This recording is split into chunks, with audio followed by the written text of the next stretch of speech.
ออกอากาศณอาคารเลขที่103หมู่ที่6บ้านสันมณะตำบลแม่เจดีอำเภอเวียงป่าเป้าจังหวัดเชียงรายลิงก์สัญญาณผ่านคลื่นอากาศมายังวัดสันกูทองตำบลแม่เจดีอำเภอเวียงป่าเป้าจังหวัดเชียงรายวันนี้ตนตัวเกล้ากระผมอาตมาภาพพระอธิการจำนันสุธีโรหรือตีหุจักกันในนามครูบา40,000เจ้าอาวาสวัดสันกูทองตำบลแม่เจดีอำเภอเวียงป่าเป้าจังหวัดเชียงรายเป็นผู้ดำเนินรายการในรายการธรรมะก่อนนอนมาพบปะศรัทธาญาติโยมสาธุชนคนใจบุญท่านทั้งหลายเป็นประจำทุกวันอังคารตั้งแต่เวลานี้เป็นต้นไปจนถึงเวลา4 ทุ่มโดยประมาณวันนี้ตนตัวอาตมาภาพก็จะได้นำสารธรรมความรู้เนื้อหาสาระธรรมะขององค์พระชินวรพระสัมมาสัมพุทธเจ้าได้มาเป็นธรรมะบรรณาการให้ศรัทธาโยมพ่อโยมแม่บอกว่าอยู่บ้านไกลบ้านไกลที่ไหนแห่งหนตำบลใดอำเภอใดจังหวัดใดถ้าท่านเปิดคลื่น 94.50 แม่ขจารโมเดิร์นเรดิโอในค่ำคืนนี้ก็จะได้สตับรับฟังพร้อมเพียงกันในก่อนอื่นนั้นจะได้ก็ต้องขอบคุณอนุโมทนาสาธุกับท่านเจ้าของสถานีแม่ขจารโมเดิร์นเรดิโอปนวัตสุวรรณแม่อนงพรหมมินทร์แล้วก็ไอเจผู้ที่กำกับดูแลเสียงสัญญาณและก็ในวันนี้ได้ข่าวแจ้งมาจากท่านพระครูอภิวัตรพรณวิกรมหรือที่เรารู้จักกันในนามท่านพระอาจารย์บรรยงท่านพระครูบนบอกว่าจะได้ลิงก์สัญญาณออกอากาศทั่วก็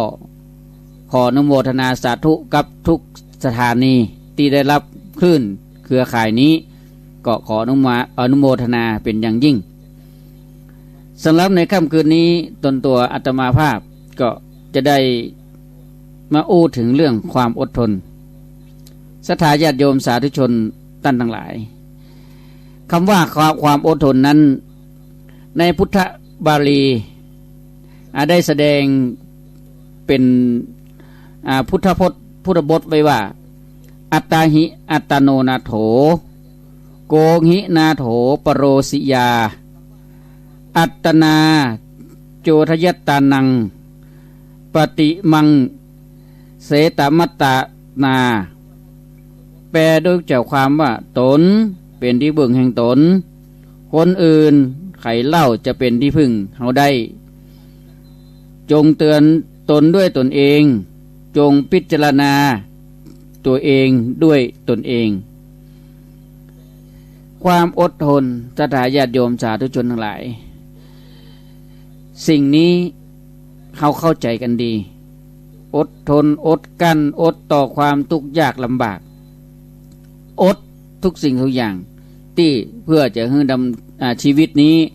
ดำรงตั้งมั่นไปได้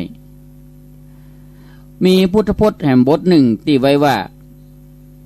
ความอดทนเป็นเครื่องประดับของนักปราชญ์ความอดทนนั้นนักปราชญ์นั้นผู้รู้ก็มีความอดทนใฝ่ศึกษาเรียนรู้และศึกษาสิ่งที่เป็นความจริง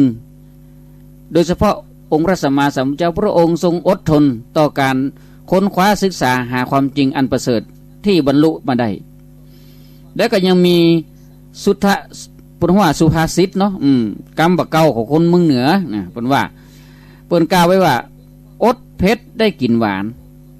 อดสารได้ซ่าอันนี้มันก็แน่นอนนะอดเผ็ดได้กินหวานอดสารได้ซ่าซึ่งบอกว่าจะเป็นพุทธพจน์หรือว่าข้อความที่กล่าวมาแล้วเนี่ย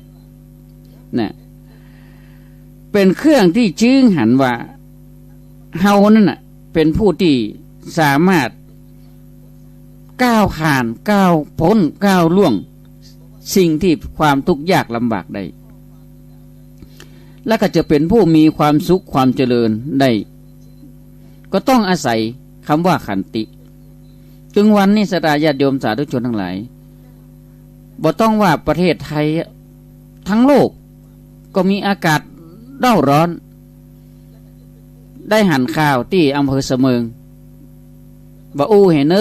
ก็ยังเห็นน้อยหันแล้วโอ้โหมันว่าใจทะเลเพลิงจะถ่ายญาติโยมนะมันเป็นภูเขาเพลิง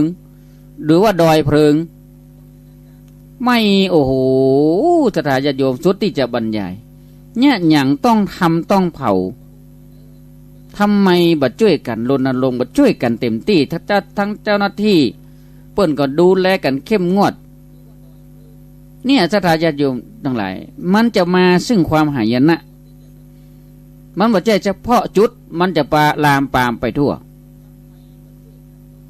จังหวัดเชียงใหม่ขอสุมาเตะขออู้ให้หน่อยเปิ้นวัดค่า MP น่ะเป็นที่หนึ่งของโลกเอามันบ่ใช่ความภูมิใจสักหน่อยฉะนั้นเฮาก็อดกันอยู่กันความร้อนความลำบากเนี่ยแต่บางอย่างขอจะไปหันแก่ตัวเกินไปเนาะอันนี้ก็คือว่าสิ่งที่เฮาอาศัยความอดทนเป็นบรรทัดฐานของการดำเนินชีวิตบางคนเนี่ยทุกข์ยากแสนเข็ญอดตรากตำทำงานโดยเฉพาะเจ้าให้เจ้าสวนเจ้านาหลังสู้ฟ้าหน้าสู้ดินเงื่อมาไหลสิก็ตึงได้ตังอันนี้มันก็ตึงแตะนะเพราะอะไรอย่างเพราะจะได้มาซึ่งเงินตราจะได้มาซื้ออาหารของกินเสื้อผ้าอาภรณ์ของใจต่างๆมีความอดทนต่อความวิปริตแปรปรวนของธรรมชาติเนี่ยอาตมาว่าตะกี้เนี่ยนะมันจะเกี่ยวกับอย่างหนึ่งความหนาวจัดความร้อนจัดฝนตกน้ำท่วมดินฟ้าอากาศที่มันเกิดขึ้นเนี่ยก็เพราะว่าธรรมชาติศรัทธาญาติโยมทั้งหลายความเหนื่อยยากลำบากที่เฮาท่านทั้งหลายได้พบปะกันมาเนี่ยนะมันก็ใจชีวิตบางคนบางท่านกว่าจะมาถึงวันนี้ได้ก็ใจชีวิตที่ต่อสู้มาอย่างหนักเหมือนกันหลายอย่างทุกสิ่งทุกอย่างเกิดขึ้นบ่ว่าจะเป็นความลำบากกายลำบากใจตรากตรำในกิจกรรมการงานต่างๆและจะต้องทำตามหน้าที่ความอดทนทุกขเวทนาต่างๆเพราะฉะนั้นความทุกข์ทรมานต่างๆอันเกิดจากภัยอันตรายต่างๆบ่ว่าจะเป็นภัยธรรมชาติก็ดีนี่อันเกิดจากการกระทำของบุคคลอื่นก็ดีซึ่งคนเฮานั้นจะต้องมีความอดทนอดกลั้นไว้เสมอเพราะบ่มีใครสามารถที่จะหลีกเลี่ยงสิ่งเหล่านั้นได้ไปทุกกรณีไปแห่ทุกอย่างและความอดทนต่อความเจ็บใจบางกูบางท่านบ่มีขันติจนกลายเป็นขันแตกมันก็เลยเดือดร้อนกันเนื่องจากมีคนบางคนมาทำให้วุ่นวายมาทำให้เกิดความละสายละสับก็คือเพราะว่าอย่างทำให้จิตใจเขาเนี่ยรุ่มร้อนด้วยการอู้การจาการว่าไล่ว่านินทากาว่าร้ายต่างๆดูหมิ่นดูแคลนต่างๆนานาถ้าเฮาอดได้ปนวันเนี่ยเป็นหลักความอดทนในหลักของพุทธศาสนาความอดทนในส่วนภายนอกที่เกิดขึ้นกับร่างกายของคนเฮานั้นพอจะมีทางแก้ไขบรรเทาลงได้พ่องแต่ความอดทนในส่วนภายในใจเกี่ยวกับจิตใจของคนเฮานั้นบางครั้งก็เป็นไปได้ยากบางครั้งก็เป็นได้ยากเพราะคนเฮานั้นบางครั้งย่อมมีอารมณ์ปุ่นว่ามีอารมณ์ผุ่นผันพันแล่นมีอารมณ์ที่ทำให้ตัวเก่านั้นงุดงิดงุ่นง่านบ่สบอารมณ์บ่สบอารมณ์ฉะนั้นความอดทนต่างๆนั้นมันก็จะเกิดกับสิ่งที่เขาบนบอกว่าหลายอย่างที่มันทำแล้วทำให้ตัวเก่านั้นได้ข้อคิดเตือนสติก็คือใจทั้งพระเดชและพระคุณอดทนอดกันเนาะแต่บางครั้งมันก็ยากแสนยาก นะถึงแม้ว่าบางครั้งนี่มันก็จะคมใจไว้แต่บางทีมันก็พลาดพลั้งเป็นเหมือนกันนะเกิดอารมณ์เพราะอย่างโมหะเป็นตัวที่กิเลสที่ทำให้เกิดแก่เฮานั้นบางครั้งมันก็จะเร็วเกินไปนะอย่างเฮาหันข่าวเนี่ยนะพอถูกมีทะเลาะวิวาทตบตีฆ่าฟันยิงกันก็โดนจับก็ว่าเพราะอารมณ์ชั่ววูบเพราะมันมีความอดทนแต่บางครั้งเราก็เข้าใจในสถานการณ์ที่มันซึ่งหน้านะมันอาจจะพลาดพลั้งไปฉะนั้นเราจะกำหนดได้จังไดเราก็ต้องอาศัยหลักธรรมขององค์พระสัมมาสัมพุทธเจ้าเนี่ยนะเป็นขันติธรรมขันติธรรมนี่เป็นแนวทางพยายามพิจารณาให้หันคุณและโทษของมันเนี่ยหรือพิจารณาหันประโยชน์ที่จะติดตามนะก็จะตัดต้นต่อแห่งความเดือดร้อนไปได้โดยที่เราจะต้องรู้จักอดกั้นต่อเหตุการณ์อันยั่วยุให้เกิดโทสะโมหะเพื่อรักษาตัวเราเองและรักษาคนอื่นถ้าใคร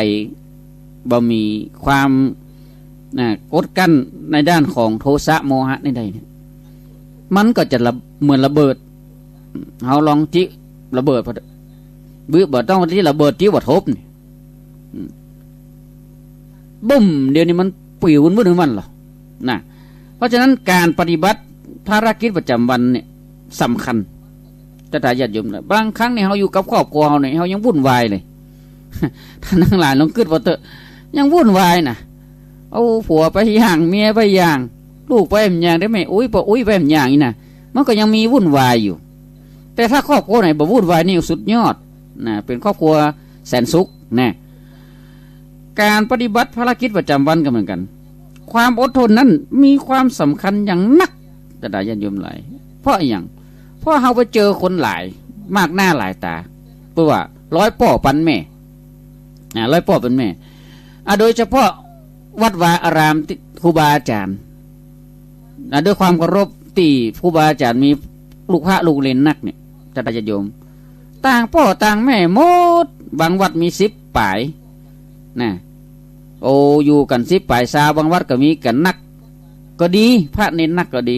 แต่บางครั้งเจ้าอาวาสหรือครูบาอาจารย์เนี่ยจะต้องอดทนนะเพราะฉะนั้นก็วันหนึ่งเนี่ยเขาจะเจออารมณ์ที่มันมาเข้ามาหาเขาเนี่ยโอ้108,900เนี่ย108,900โอ้อารมณ์บางอย่างบางครั้งก็เป็นอารมณ์ที่สนุกสนานเฮฮายิ้มแย้มแจ่มใสบางครั้งก็เจออารมณ์ที่บูดๆเบี้ยวๆหน้านิ้วคิ้วขมวดนะเพราะการบางอย่างที่ทำเขาหดหูเนี่ยมันรู้ว่ามันบาสบอารมณ์อารมณ์บางอย่างมันก็ยากที่จะยั้งโทสะโมหะได้เพราะว่าทำหัวเสียโอ้ท่านานิ้วคิ้วขมวดบึ้งตึงขึ้นมากับระวังอีน่ะเพราะฉะนั้นมองไอ้หยังพอไอ้หยังมันก็ขวางหูขวางตาไปหมดอ่ะนะเพียงอย่างเดียวที่เราจะทำนั่นก็คือหูจักข่มใจหูจักข่มใจแม่เราบ่อยากฟังนี่บางครั้งนี่บ่อยากหันน่ะมันก็หันนะบางครั้งบ่อยากฟังบ่อยากหูแต่มันหันมันหูมันได้ยินเนี่ยก็พยายามเลี่ยงนะหรือว่ากั้นใจกั้นจิตกั้นใจระงับนะซึ่งบนห้องข่มใจตัวเก่านะข่มใจตัวเก่าความอดทนนั้นจะช่วยต่อต้านบ่ให้เกิดอารมณ์เสียได้ง่ายที่สุดถ้าหันสิ่งที่มันบ่พึงประสงค์นี่นะมาเฉพาะหน้าล่ะเตียวหนีดีกว่าเตียวหนีดีกว่ายิ่งคนบนทะเลาะเบาะแว้งกันบางครั้งนี่เขาจะเจ้าหน้าที่หรืออีกอย่างก็ตามเขามีอำนาจอย่างนี้เขาจะไปห้ามปรามไปเนี่ยเดี๋ยวพานจะโดนตัวต้องแจ้งเจ้าหน้าที่ผู้มีอำนาจเนี่ยเพราะว่าผู้มีอำนาจเนี่ยอย่างผัวเมียทะเลาะกันนี่ถ้ามันรุนแรงเกินไปเนี่ยเขาเข้าไปก้าวไกลก็อาจจะเข้าข่ายนี่เหมือนกันนะพิษกับเพื่อนเหมือนกันแต่เขาต้องแจ้งเจ้าหน้าที่หรือคนตีกันนี่นะถ้าผมใจพ่อหลวงกำนันผู้ใหญ่บ้านหรือว่าเป็นตำรวจหน้าที่อย่างนี้เขาไปห้ามดิบางครั้งจะโดนลูกหลงก็ได้ นะแม้อารมณ์ที่จะเสียไปแล้วความอดทนอดกั้นก็จะช่วยสกัดกั้นนะบ่ให้ลุกลามนะในเมื่อเฮาหูเท่าทันมันนะกำหนดหูอยู่เสมอว่าโอ้อย่างนั้นน่ะอย่างนี้น่ะนะมันไปตกอยู่อย่างอันอย่างนี้เฮาก็ต้องใจรักธรรมะขององค์พระสัมมาสัมพุทธเจ้าเนี่ยเข้าขจัดโอ้ทุกอย่างนั้นมันตกอยู่ในรักของอย่างอนิจจังมันเที่ยงนะเกิดขึ้นมันตั้งอยู่แล้วมันก็ดับไปเพราะเหตุนี้เมื่อมีอะไรอย่างมากระทบก็ทำให้จิตใจของเขาขุ่นมัวเนี่ยทำให้อารมณ์เสียก็ให้นึกถึงความอดทนไว้เสมอนะบางคนนับ1 ถึง 100นะ100ยังปลอมคนว่าถึงพันนะ1 2 3 4 5 6นับไว้ในใจนะนับไปนะก็บ่ให้อารมณ์นั้นหุนหันพลันแล่นนะอารมณ์หุนหันทำใจเย็นๆไว้นะบางคนนี่เขาเย็นไหวละขอสักกำเตยนะตุบตับเมียเดี๋ยวมันจะเป็นตุบตับกับมันจะเป็นโป้งป้างขึ้นมานี่หรือกระเสียบชุบก็คือมีดเนี่ยปืนกับมีดเนี่ยอันตรายเหมือนคนโบราณเปิดได้สอนไว้ว่าถ้าจะโคตรไผหรือจะประทุษร้ายไผเนี่ยนะให้นับ1 ถึง 10ก่อนการสอนให้นับ1 ถึง 10นั้นก็เพื่อต้องการให้รอเวลาเอาไว้เพื่อจะใจความอดทนทำให้ใจเย็นลงหากนับ1 ถึง 10ยังใจบ่ได้ก็ให้นิ่งๆไว้ก่อนโดยใช้วิธีแบบทำเป็นบ่หูบ่หันแน่บ่ได้ยินบ่หูเรื่องราวนั้นเมื่อนิ่งอยู่แล้วบ่หูบ่หันแล้วยังมาเป็นผลแหมก็ให้นึกเอาว่าเขากำลังแสดงเขาดูแสดงละคร ไอ้คนที่มันนั่นน่ะคนที่มันกำลังโมโหนะมันกำลังแสดงละครเขาดูเนี่ยเป็นบทนั่นบทนี้เนี่ยคิดไปอย่างนี้ฉากนั้นฉากนี้นะมันจะมาเดียวมันจะมีทั้งฉากบู๊ทั้งบุญอีน่ะเนี่ยมาอันก็จะเข้ามาทางฉากโศกเศร้าคดโกงอย่างก็ว่าไปเนี่ยปล่อยให้เป็นการแสดงของเขาไปเมื่อนึกอย่างอี้ก็ยังใจบ่ได้แหมเตื้อก็ฮึปวดหัวฮึหลีกลบไปเนี่ยลบไปเนี่ยไปอยู่ไหนตัวอื่นเนี่ยมันต้องไปเจอหน้ากันอีน่ะแล้วปัญหาที่เกิดขึ้นมันก็เฮาก็บ่หันเฮาก็จะบ่งูนะฉะนั้นสิ่งที่เฮาท่านทั้งหลายได้เข้าใจว่าบางอย่างมันเกิดขึ้นกับเฉพาะหน้าเนี่ยเฮาจะยี่ใดสิ่งดีสุดคือหลีกเลี่ยงไปนะหลีกเลี่ยงไป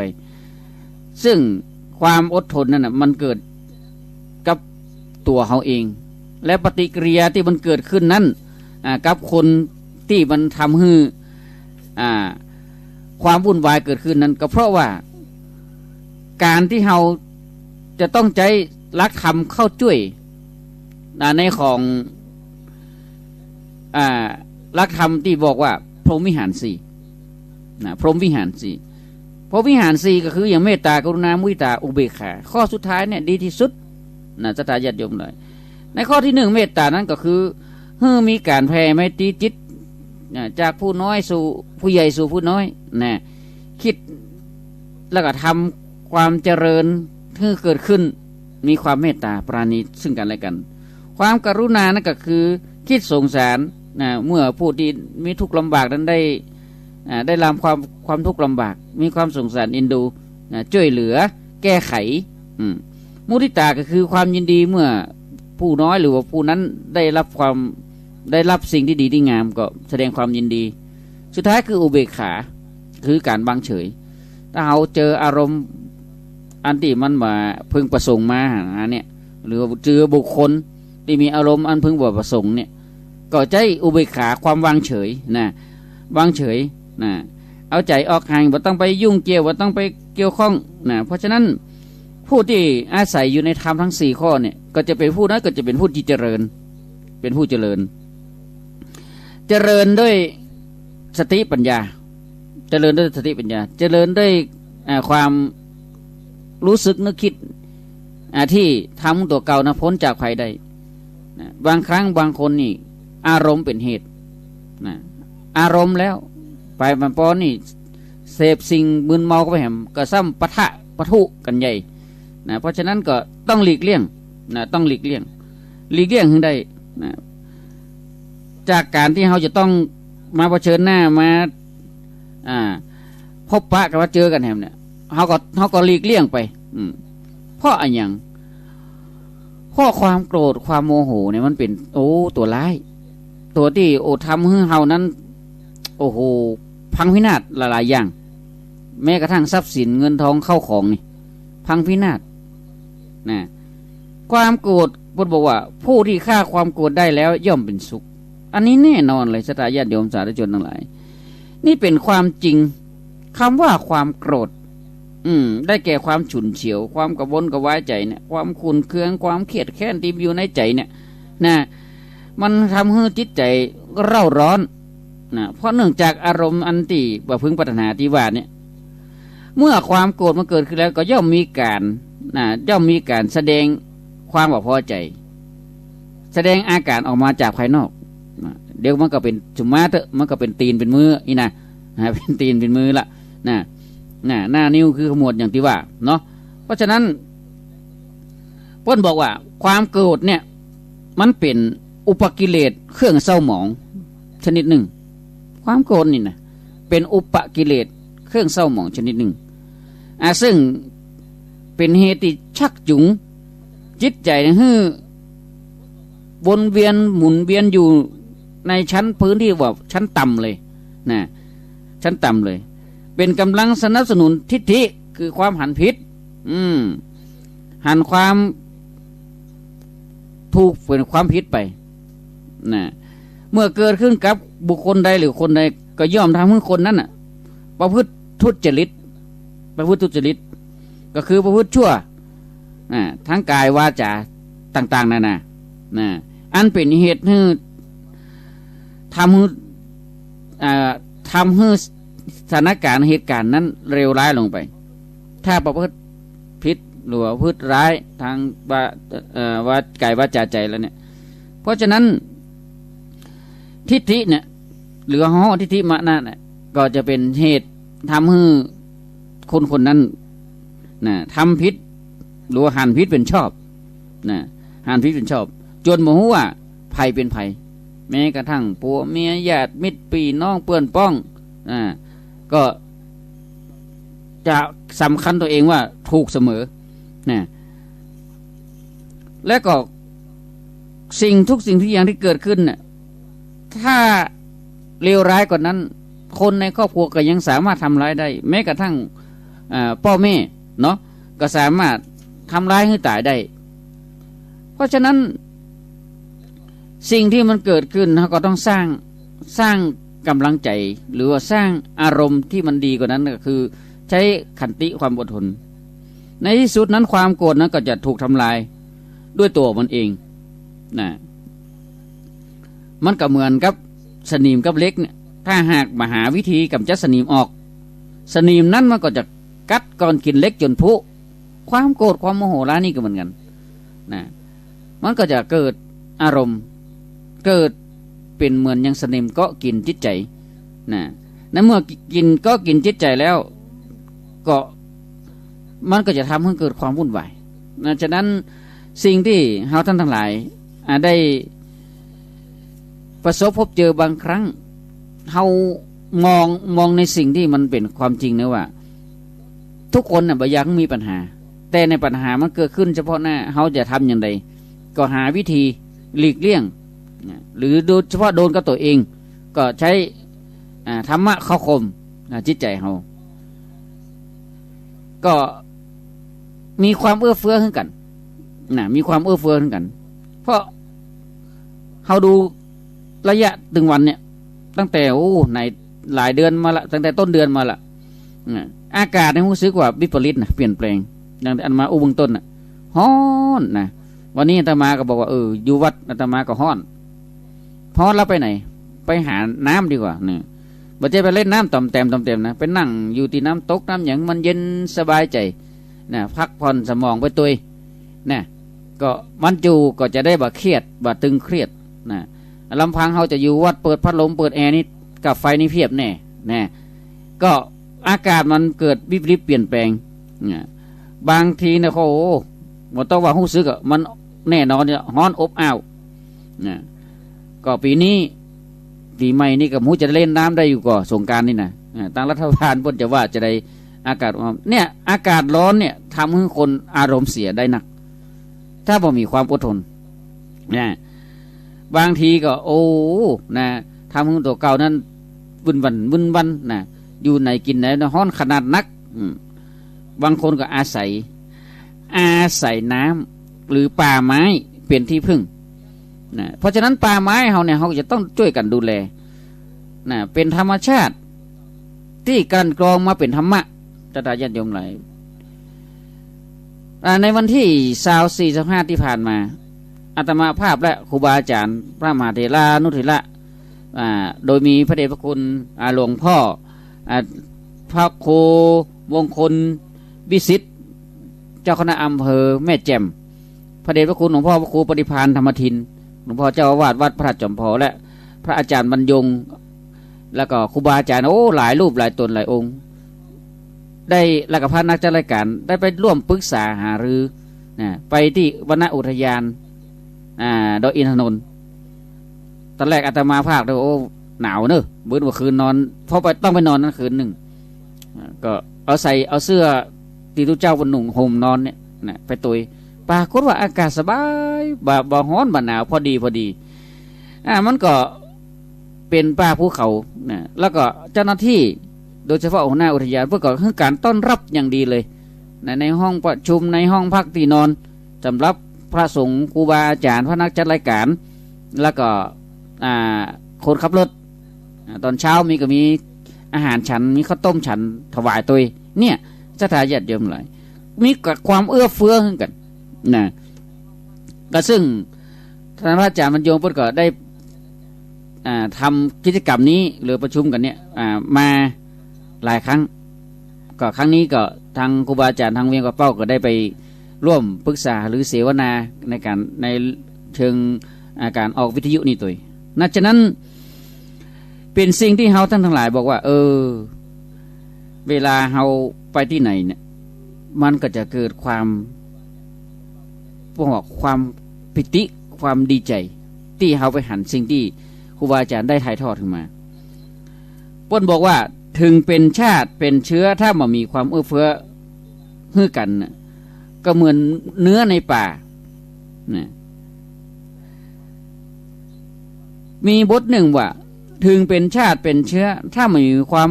เอื้อเฟื้อกันก็เหมือนเนื้อในป่าหมายความว่าใดหมายความว่าคนเฮานี้แม้จะเป็นวงศาคณาญาติสายเลือดอันเดียวกันก็ตามหรือเป็นพี่น้องร่วมท้องร่วมอุทธรปฏิเฮาห้องกันว่าการตัวกันออกมาเนี่ยก็ตามถ้ามันมีความเอื้อเฟื้อเผื่อแผ่เกื้อกูลซึ่งกันและกันแล้วความฮักก็ย่อมบ่มีแก่กันและกันจะพึ่งพาอาศัยกันก็บ่ได้เหมือนเนื้อในป่าสัตว์ป่านั้นน่ะมาเหมือนสัตว์บ้านตถาญาติโยมทั้งหลายมันมีอยู่2ประเภทที่หนึ่งเวลาเฮาบ่ายหน้าเข้าไปหามันเนี่ยมันจะวิ่งหนีเฮาไปทันทีคือมันกลัวเฮาบ่ยอมปะเฮาหรือแหมพวกหนึ่งเวลามันหันเฮาเข้าเนี่ยมันก็จะวิ่งเข้ามาเฮาทันทีพวกนี้เฮาต้องวิ่งหนีมันอย่างเช่นเสือ เนี่ยใครวิ่งหนีใครบ่วิ่งหนีเสือนี่ตายอย่างเดียวนะเป็นนั้นว่าสัตว์2ประเภทเนี่ยพึ่งบ่ได้ทั้งนั้นนะเพราะอย่างเฮาวันวิ่งหนีเฮาเนี่ยเฮานั้นที่เฮามีอย่างหรอกเฮาจะผูกมิตรมาตีมันกลัวเฮามันก็หนีเนี่ยแต่มันวิ่งเข้าหาเฮาเนี่ยมันประสงค์ร้ายโดยเฉพาะเสือเนี่ยมันเป็นพวกที่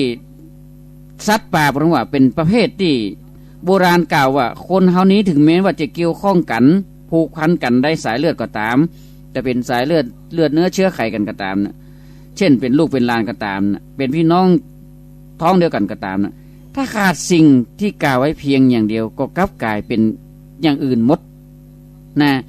กลับกลายเป็นอย่างอื่นเป็นคนอื่นไปหมดตามธรรมดาของคนเฮา มีทางที่จะเกี่ยวพันกันได้หลายทาง เช่นเคยอยู่เคยเรียนเคยไปโรงเรียนด้วยกันแน่เป็นศิษย์ครูบาอาจารย์ด้วยกัน บางครั้งก็บวชวัดเดียวกันแน่เป็นขโยมเป็นพระน้อยด้วยกัน หรืออยู่บ้านเดียวกันเมืองเดียวกันเป็นต้นแต่ความสัมพันธ์เหล่านี้ก็ย่อนกว่าความสัมพันธ์ทางสายเลือดเนื้อเชื้อไขการที่เฮายกเอาเรื่องเชื้อชาติขึ้นมาอูเนี่ยก็เพราะว่าจะได้มันเป็นเพียงที่จะรู้ว่าคนเฮาจะมีความสัมพันธ์ต่อกันโดยทางใดก็ตามถ้าขาดความเอื้อเฟื้อเพื่อแผ่ให้กันเพียงอย่างเดียวเนี่ยก็จะกลับกลายเหมือนเนื้อในป่าทางนั้นเหมือนเนื้อในป่าทางนั้นถ้าญาติโยมหลายต้องคิดดูดีๆเถอะคือความเอื้อเฟื้อเผื่อแผ่โอ้อมอารีน่ะเป็นสิ่งที่ดีที่งามแต่ว่าเชื้อชาติชนชาติใดเผ่าพันธุ์ใดก็ตามเหมือนดังองค์พระสัมมาสัมพุทธเจ้าพระองค์ทรงเอื้อเฟื้อเผื่อแผ่โอ้อมอารีต่อสรรพสัตว์ทั้งหลายและมนุษย์โลกนะพระองค์สละหมดแม้ว่าพระราชสมบัติอันยิ่งใหญ่มโหฬารพระองค์บ่เอาสักอย่างนะหันมาประพฤติปฏิบัติจนหันผลทางดับทุกข์เฟื้อแผ่สั่งสอนนะสรรพสัตว์ทั้งหลายนี่แหละสัตยาอยู่เลยส่วนบทที่2ก็บอกว่าถึงบ่ใช่ชาติบ่ใช่เชื้อถ้ามีความเอื้อเฟื้อก็เหมือนเนื้อของอาตมาเอาเห็นละ นะถึงบ่ใช่ชาติบ่ใช่เชื้อถ้ามีความเอื้อเฟื้อก็เหมือนเนื้อของอาตมาเป็นจะได้สัตยาโยมเลยมีความหมายว่าผู้ที่เขาจะทำให้เขาฮักกันบ่ใช่ชาติเชื้อเนื้อไขอันเดียวกันกับเขาเลยคือบ่ได้เป็นญาติโกโหติกาอย่างกันนะแต่หากเขาและเขามีสิ่งหนึ่งฝังอยู่ในห้วงสำนึกฝังอยู่ในหัวจิตหัวใจก้าวก็คือว่ามีความเอื้อเฟื้ออยู่เป็นนิดเป็นอาจินนะอยู่ในหัวใจแล้วก็จะมีความฮักใคร่สนิทสนมกันและพึ่งพาอาศัยซึ่งกันและกันได้เหมือนกับเนื้อของตัวเขาเองและความเอื้อเฟื้อนี่แหละคือตัวมหานิยมมีไว้แล้วทำให้คนมาฮักมาหมทำให้คนเขาเมตตาเอ็นดูถ้าอยากให้เขาฮักเขาและให้เขาเป็นที่ฮักของเขาก็ใจกถาบทนี้ว่าตะกี้นะใจกถาบทเนี่ยนะกถาบทนี้ที่บอกว่าเอื้อเฟื้อนะเวลาไขมาหาเขาก็จะเสกกถาเนี่ยนะเอื้อเฟื้อนะเอื้อเฟื้อนะเพราะฉะนั้นสิ่งที่มันเกิดขึ้นเนาะนะแล้วเขาทั้งหลายก็จะกลายเป็นเนื้ออาตมาตามที่กล่าวนั้นในทางพุทธศาสนามีพุทธพจน์กล่าวไว้หลายบทเกี่ยวกับเรื่องเกี่ยวกับเรื่องเนี้ยอาจจะยกมาให้สักบทหนึ่งว่าเพื่อจะเป็นหลักอ้างอิงว่าหากยกมาท่อทุกข้อมันก็จะนักเกินไปนะดีบ่ดีท่านทั้งหลายก็จะมาเข้าใจลึกซึ้งนะเพิ่นบอกว่าบุพเพวะสันนิวาเสนะปัจจุปันนะหิเตนะวาเอวันตังชยะเตเปมังอุปลังวะยะโถทะเกบางท่านก็จะคิดว่าความหมายของคาถาบทเนี่ยมุ่งถึงความฮักของหนุ่มสาวหรือไม่แฝงไปด้วยกิเลสหรือไม่เพราะบาลีคำว่าปีมังแปลว่าความฮักเป็นคำศัพท์เป็นความหมายกว้างขวางนักและเป็นคำที่ใช้กับความลับประกอบด้วยความเยื่อใยทุกอย่างแต่อยู่กับผู้ที่จะเอาไปใช้นั่นเองคำว่าปีมังนะจะใช้หรือเป็นหรือว่าเป็นก็เท่านั้นเองแหละนะแปลได้ว่าความรักย่อมเกิดขึ้นด้วยเหตุผล2ประการนะ1 เคยอยู่ร่วมกันมาแต่ชาติปางก่อนสองได้ฮือความอุดหนุนเอื้อเฟื้อเกื้อกูลกันในชาติปัจจุบันนี้เพราะฉะนั้นถ้าถาญาติโยมทั้งหลายสิ่งที่ตอนนี้อาตมาจะต้องจบวิดีโอคอลไปเนาะเอาวิดีโอถ่ายทอดสดไปเพราะว่าสัญญาณบ่ดีเนาะเนี่ยถ้าถาญาติโยมสาธุชนทั้งหลายสิ่งนี้มันเกิดขึ้นเฮาก็จะมองหันว่าบางอย่างมันทำเฮานั้นต้องคิดและนึกถึงทุกสิ่งทุกอย่างครูบาอาจารย์ท่านผู้รู้หลายจะเข้าใจคำว่าเปมังเนี่ยมันแปลว่าความรักนี่แต่ในความรักครั้งนี้ก็เปรียบเสมือนพูดว่าเปรียบเสมือนบุพผาชาติมีดอกบัวเป็นต้นที่จะเกิดขึ้นได้ก็ด้วยอาศัยน้ำและเปียกตมเปียกคิปเปอร์ฉันได้ก็ฉันนั้นความหมายของคาถาบทเนี่ยเต้าตีแปลไว้ก็แปลไว้ก็คือชัดเจนอยู่แล้วที่แปลไว้นะคือความรักที่จะเกิดขึ้นได้หรือเฮากับเขาจะรักกันได้ก็จะต้องมีเหตุสองอย่างนี้บางอย่างใดก็อย่างหนึ่งทั้งสองเนี่ยมันเป็นมูลฐานก็คือได้อยู่ร่วมกันมาก่อนก็เฮาว่าบุพเพสันนิวาสนะเช่นเมื่อชาติก่อนเนี่ยยังผัวเมียเนาะมาปะกันชาตินี้ก็เคยเป็นสามีภรรยากันมาชาตินี้ก็ได้มาเจอกันแหมนี่นะความสัมพันธ์ทางใจที่เคยมีอยู่ก่อนนั้นก็จะส่งกระแส เข้ามาถึงกันก็หาใกล้สนิทสนมกันง่ายขึ้นบางทีเพียงได้หันหน้าก็เข้าใจเพราะว่าเป็นบุพเพสันนิวาสมาก่อนนะเพราะฉะนั้นสิ่งเหล่านั้นมันก็จะเกิดเป็นความชัดเจนขึ้นสาเหตุที่ทำให้คนเฮาฮักกันประเภทที่สองประการที่สองก็คือการเกื้อกูลในบาลีใช้คำว่าหิตะนี่แปลว่าประโยชน์เกื้อกูลนะถ้าญาติโยมหลายหิตะเนี่ยแปลว่าประโยชน์เกื้อกูลโดยใจความก็คือเอื้อเฟื้อเกื้อกูลกันนั่นเองนะก็เป็นอันว่าความเอื้อเฟื้อเนี่ยมีส่วนทำให้คนเรามีความรักมีความหวังดีมีความปรารถนาดีต่อกันเป็นเครื่องที่ยึดเหนี่ยวดวงใจของกันและกันเอาไว้ตามนานเท่านานก็เราทั้งหลายก็ต้องอาศัยธรรมะคือความเอื้อเฟื้อเนี่ยเกื้อกูลซึ่งกันและกันเนี่ยเป็นเครื่องดำเนินชีวิตเพราะฉะนั้นทุกสิ่งทุกอย่างมันก็จะเกิดขึ้นเป็นอริยบทที่สวยงามบางครั้งเราไปเจอญาติธรรมเห็นไหมญาติโยมเราไปงานท่านงานนี่เจอแม่ขาวพ่อขาวเนี่ยญาติธรรมมันนี่มันจะญาติกันสายเลือดแต่ญาติเป็นญาติกันในทางธรรมนะพบปะกันครั้งหนึ่งนี่มีความรักความปรารถนาดีซึ่งกันและกันจับไม้จับมือบางพุ่งท่านผู้แม่ขาวที่เปิ้น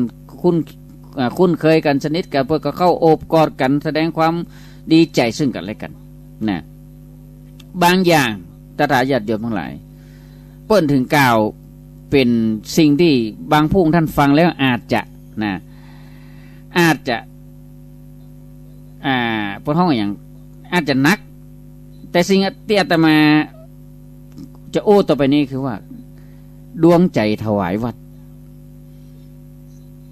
เฮาพบปะกันนะเป็นเรื่องของดวงใจเป็นเรื่องของบุญวาสนาที่เฮาได้ทำกันมาตั้งแต่อดีตชาตินะอาจจะต้องยาวหน่อยว่าคนเฮามีจิตใจเหมือนกันทุกคนแต่มีประพฤติทางใจบ่เหมือนกันจิตใจเนี่ยเป็นส่วนที่สำคัญนะเป็นส่วนสำคัญในกระบวนของอินทรีย์คือร่างกายของเฮาเนี่ยนะถ้าคนเฮาบ่มีจิตใจแล้วก็จะไร้สาระบ่มีประโยชน์นะเพราะปราศจากความรู้สึกนึกคิดต่างๆตามหลักของธรรมชาติมนุษย์ประกอบด้วยส่วนสองส่วนก็คือ1ส่วนกาย2ส่วนจิตใจนะหรือ แห่งประการหนึ่งก็คือนามรูปนะหมายถึงจิตใจที่เป็นรูปเหมือนร่างกายคนเฮาถ้ามีแต่นามรูปบ่มีรูปป่นก็ว่าเป็นผีมีแต่รูปบ่มีนามป่นก็ว่าเป็นศพนะถ้าญาติโยมคิดพอดีๆเด้อนะคิดพอดีๆนะมีแต่นามบ่มีรูปป่นว่าเป็นผีมีแต่รูปบ่มีนามป่นว่าเป็นศพก็จึงเป็นอันว่าทั้งนามทั้งรูปหรือทั้งกายทั้งใจเนี่ยต้องมีความสัมพันธ์เนื่องกันจึงจะอยู่ด้วยกันได้ถ้าบ่มีส่วนใดส่วนหนึ่งก็คือส่วนใดส่วนหนึ่งอันมีอันเป็นไปก็จะต้องสูญสลายไปตามกฎของธรรมชาติที่มีอยู่นะธรรมชาติของจิตใจและธรรมชาติของใจนะเจ้าทายาทโยมสาธุชนหลายมันเป็นสิ่งที่เป็นห้องว่าเป็นธรรมชาติที่ละเอียดอ่อนละมุนละไมบริสุทธิ์สะอาดเป็นสภาพที่สุขุมลุ่มลึกและพร้อมทั้งจะแข็งกร้าวและอ่อนได้แต่ต่อเมื่อเราเป็นคนที่เข้าใจและเข้าถึงได้ในสภาวะสิ่งแวดล้อมบางครั้งบ่มีความรักบ่มีความชังบางครั้งมีความรักมีความชังบางครั้งบ่มีความเกลียดความโกรธบางครั้งมีความเกลียดความโกรธบางครั้งมีความรู้สึกนึกคิดแต่บางครั้งมีความรู้สึกนึกคิดเพราะฉะนั้นเรื่องของคุณงามความดีอย่างมันก็จะอยู่ในตัวตนของเฮาเพียงแต่เฮาจะทำออกมาในลักษณะใดนะสภาวะที่เป็นสิ่งที่บ่มีตัวตนบ่มีรูปร่างบ่สามารถที่จะมองหันด้วยตาที่เฮาฮ้องว่าวิญญาณแต่สภาวะที่แสดงออกมาทางกิริยานั่นเป็นของว่าอัตตะตัวตนร่างกายเนี่ยนะเพราะฉะนั้นทุกสิ่งทุกอย่างเรื่องของจิตมันก็จะเป็นการกำหนดให้ตัวเก่านั้นเข้าใจนะเข้าใจอย่างเข้าใจในใจเข้าใจในใจทุกสิ่งทุกอย่างมีจุดรวมอยู่ที่ใจจะดีจะร้ายก็อยู่ที่จิตใจนะอาการของจิตใจนั้นบางคนปวดกระบอกอย่างไรบางคนบางครั้งเนี่ยก็เป็นมารบางการเวลาก็เป็นเทวดาบางเวลาก็เป็นพระบางจังหวะก็เป็นพรหมบางอารมณ์ก็เป็นยักษ์บางพักบางครั้งบางพักเนี่ยก็เป็นคนเนี่ยบางครั้งบางหนก็เป็นมนุษย์แต่ที่สุดแล้วถ้าเฮาบ่มีใจแล้วกิริยาอาการดีหรือร้ายก็จะบ่มีและก็บ่เกิดขึ้นเฮาลองพิจารณาถึงคนที่กำลังรับพอหรอถ้าจะชมอะไรคนที่กำลังรับหรือคนที่ตายแล้วเนี่ยก็จะหู้ได้อย่างชัดเจนว่าคนรับนั้นน่ะจิตใจบ่ได้คิดอะไรอย่างทำแล้วรับหยุดทำงานหยุดรับต่อเหตุการณ์ภายนอกทั้งสิ้นคนตายก็เหมือนกันใครจะมาทำให้ดีใจเสียใจก็บ่ยอมรับรู้อย่างละบ่ยินดียินร้ายอย่างแล้วทั้งนี้เพราะเหตุที่ใจบ่มีหรือว่าใจมีอยู่แต่กำลังก้าวสู่ความลับบ่มีการทำงานบ่มีการรับรู้อย่างนี่ก็แสดงหันว่าใจนี้แม้จะมีรูปร่างปรากฏแต่บ่มีตัวบ่มีตนแต่มีพลังงานมีการแสดงออกมาให้เฮาหันเป็นตัวอันสำคัญคือกิริยาอย่างหนึ่งกิริยาหนึ่งพระพุทธพจน์ที่องค์พระสัมมาสัมพุทธเจ้าพระองค์ทรงตรัสพงตัดไว้ในพระสุตตันตปิฎกเนี่ยว่าธรรมทั้งหลายมีใจเป็นใหญ่มีใจไปก่อนมีใจเป็นประธานสำเร็จก็มาแต่ใจถ้าใจดีหรือใจเสียไปความสุขและความทุกข์ก็จะติดตามไปทุกคนทุกแห่งเหมือนเงาติดตัวเฮาฉันนั้นเนี่ยเจ้าทายาทโยมสาธุชนทั้งหลายพลังของจิตใจอำนาจหรือพลังของจิตใจนี้สามารถไปได้ทุกคนทุกแห่งไปได้ทุกคนทุกแห่งสุดแล้วแต่อารมณ์นั้นมันจะปาขึ้นไปฉะนั้นถ้าทายาทโยมหลายเขาลองคิดตัวว่า ในสภาวะโลกตึงวันเนี่ยเฮาหันอย่างพ่องโอ้หันสิ่งที่มันวุ่นวายนะหันที่มันเกิดความบ่าว่าห้องอย่างว่าซบอารมณ์ทุกข์ขำอย่างหนึ่งสุขขำอย่างหนึ่งเนี่ยนะเพราะฉะนั้นเราจะต้องต่อสู้กับศัตรูทั้งภายในและภายนอกนะธรรมะขององค์พระสัมมาสัมพุทธเจ้าพระองค์ตรัสไว้แล้วว่าคนเราเกิดมาแล้วเนี่ยมันมีศัตรูอยู่สองอย่างศัตรูภายในและศัตรูภายนอกศัตรูภายในก็คือจิตใจของเราเองศัตรูภายนอกก็คือสิ่งที่เราได้หันที่เราได้ต้องผจญกับมันนะศัตรูนี่ก็คือข้าศึกหรือสิ่งที่เป็นปริปักษ์นะเป็นไปเรื่องที่เราควรคิดศัตรูนี่มีสองอย่างศัตรูภายนอกศัตรูภายในที่อาตมาว่านะการลบกับศัตรูภายนอกนั้นมันบ่เท่าใดบักกี่เดือนบักกี่ปีมันก็จะสิ้นสุดละนะอย่างเช่นสงครามเป็นอย่างอีน่ะบักกี่เดือนกี่ปีก็สิ้นสุดแต่การรบกับศัตรูภายในเนี่ยโอ้นะถ้าคนใดบัดตัดมันขาดยากที่จะสิ้นสุดได้นะฉะนั้นศัตรูที่มันเกิดขึ้นมาพุทธบอกว่ามันเป็น1 กิเลส 1,900 ตัณหา 108มันก็เป็นจริงอันแท้ๆตถาญาติโยมหลายบางคนนี่คอยที่จะลึงรัดผูกมัดหรือก็ที่จะคัดเอาไว้อยู่ตลอดเวลามันทำให้จิตใจบางคนนี่หม่นหมองเศร้าหมองเนี่ยวนเวียนคุ้นคิดอยู่แต่เรื่องที่มันเป็นปัญหาตลอดเพราะฉะนั้นตัวเนี่ยต้องกระจัดมันให้ได้เรื่องศัตรูใจนะเปิ้นบอกว่าทุกสิ่งทุกอย่างผู้ที่จะเป็นผู้มีขันติบารมีหรืออยู่อย่างปราศจากสิ่งที่บนบอกว่าเป็นศัตรูทั้งใจทางกายได้นั่นจะต้องนึกถึงหลักธรรมของโลกว่าบางครั้งจะทายาทโยมหลายคนบ่ถูกด่าบ่มีในโลกคนบ่ถูกนินทาบ่มีในโลกไปว่าแต่คนพระอาทิตย์ก็ยังถูกด่าหลวงพ่อต่อเมื่อวันมาโอ้ฮอนใบฮอนบอดแดดอย่างล่ำเหลือนี่ด่าพระอาทิตย์นะแม้กระทั่งพระจันทร์ก็ยังถูกว่าแม้แต่องค์พระสัมมาสัมพุทธเจ้าก็ยังถูกว่าจะเอาอย่างมาเป็นกฎเกณฑ์สำหรับคนในโลกนี้เมื่อฝนตกนักคนก็จมตกอย่างล่ำเหลือไปไหนป้อมได้เนาะตกซึกตกซึ้งเนี่ยมูจักยุดจักย่อนเนี่ยก็ด่าฝนเมื่อฝนแรงเอาเดือดร้อนแล้วโอ้ก็มาแรงแต่ว่าฝนบ้องบ่ตกพ่องยามหนาวก็บ่นก็จมหนาวแตะหนาวว่าหนาวเพราะเข้าเจ็บกระดูกนี่เมื่อฮ้อนก็พอใจบ่มีอะไรอย่างดีนี่ที่ไปถูกอกถูกใจเข้าไปตลอดหรอกข้อคิดต้องเอาอย่างองค์พระสัมมาสัมพุทธเจ้ากล่าวคือว่าได้มีพวกมิจฉาทิฏฐิก็ได้กล่าวว่าด่าพระพุทธเจ้าละแต่ว่าบางครั้งเฮาจะต้องเป็นผู้รักนะมันจะรักคือรักษาจิตใจเขาเนี่ยนะปราศจากสิ่งที่บอกว่าเป็นกิเลสเครื่องสมองจิตใจเนี่ย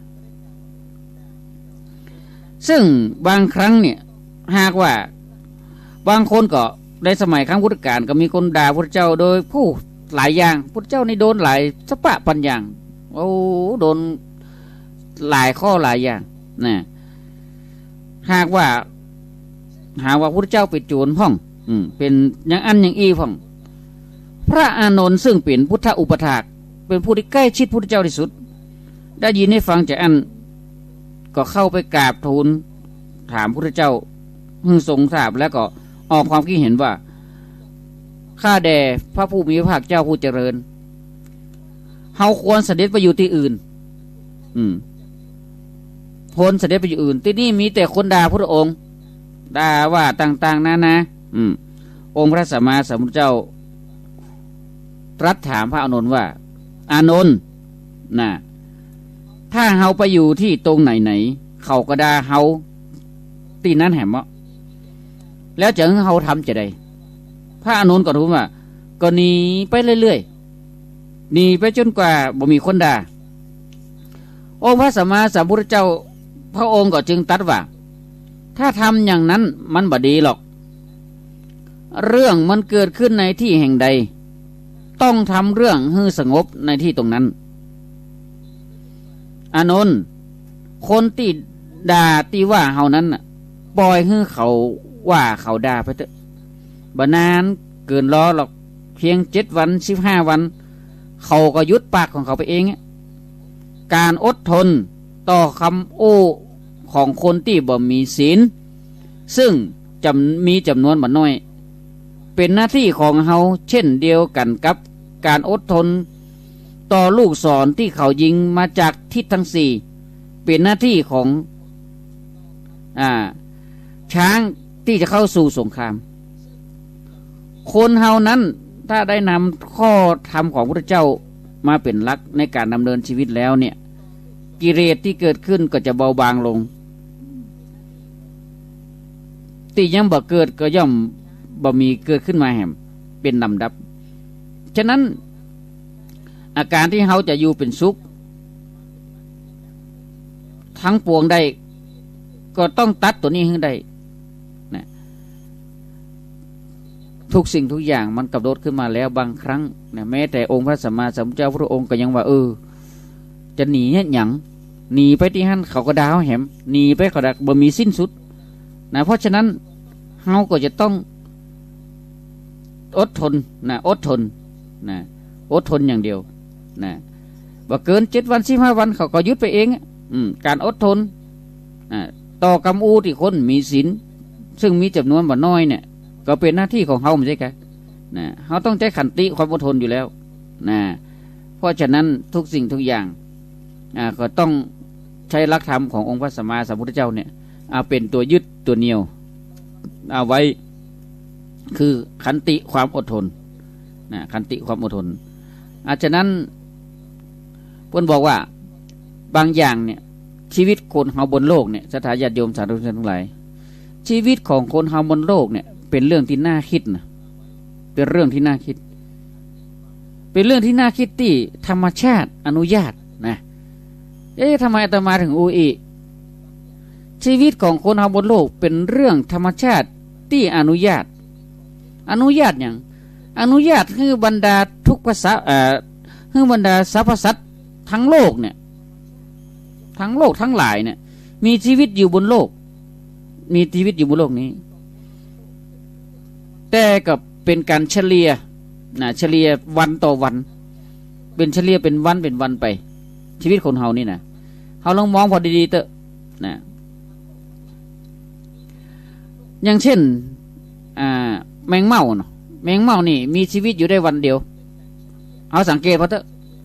แมงเม่าบินหยับมาตอมไฟนะเดี๋ยวก็ล่วงลงอยู่ได้วันเดียวหมดติดเตียวหยับนะอยู่ได้21 วันปลากระตักอยู่ได้21 วันแมงปอกระบี่นะที่เขาว่ากระบี่นะอยู่ได้120 วันปลาหางนกยุงอยู่ได้120 วันกระต่ายอยู่ได้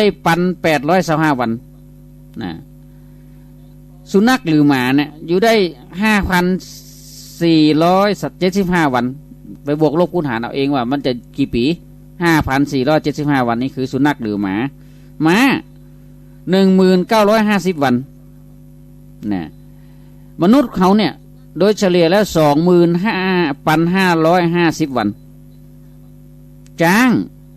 36,500 วันเต่านี่เหมือนเหรอเปิ้นมีชีวิตเหมือนเหรอเปิ้นเต่านี่ 73,000 วันทุกชีวิตล้วนแต่มีเวลาที่ธรรมชาติอนุญาตให้อยู่ได้ไปตามวงจรชีวิต ของแต่ละผู้แต่ละท่านแต่ละสายพันธุ์ถ้านับเป็นวันแล้วจะน้อยจะนักก็แล้วแต่ยิ่งเป็นมนุษย์แล้วเนี่ย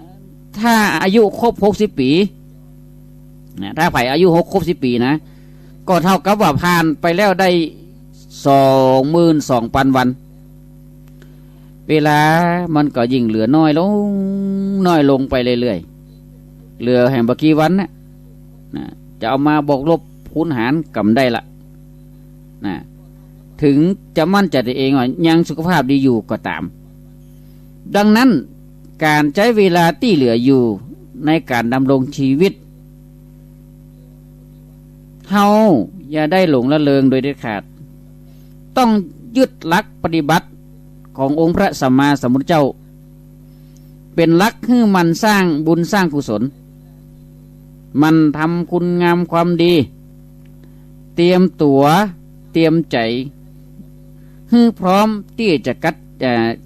จัดการกับชีวิตและเรื่องราวต่างๆจัดการให้เรียบร้อยนะโดยเฉพาะผู้ที่มีครอบครัว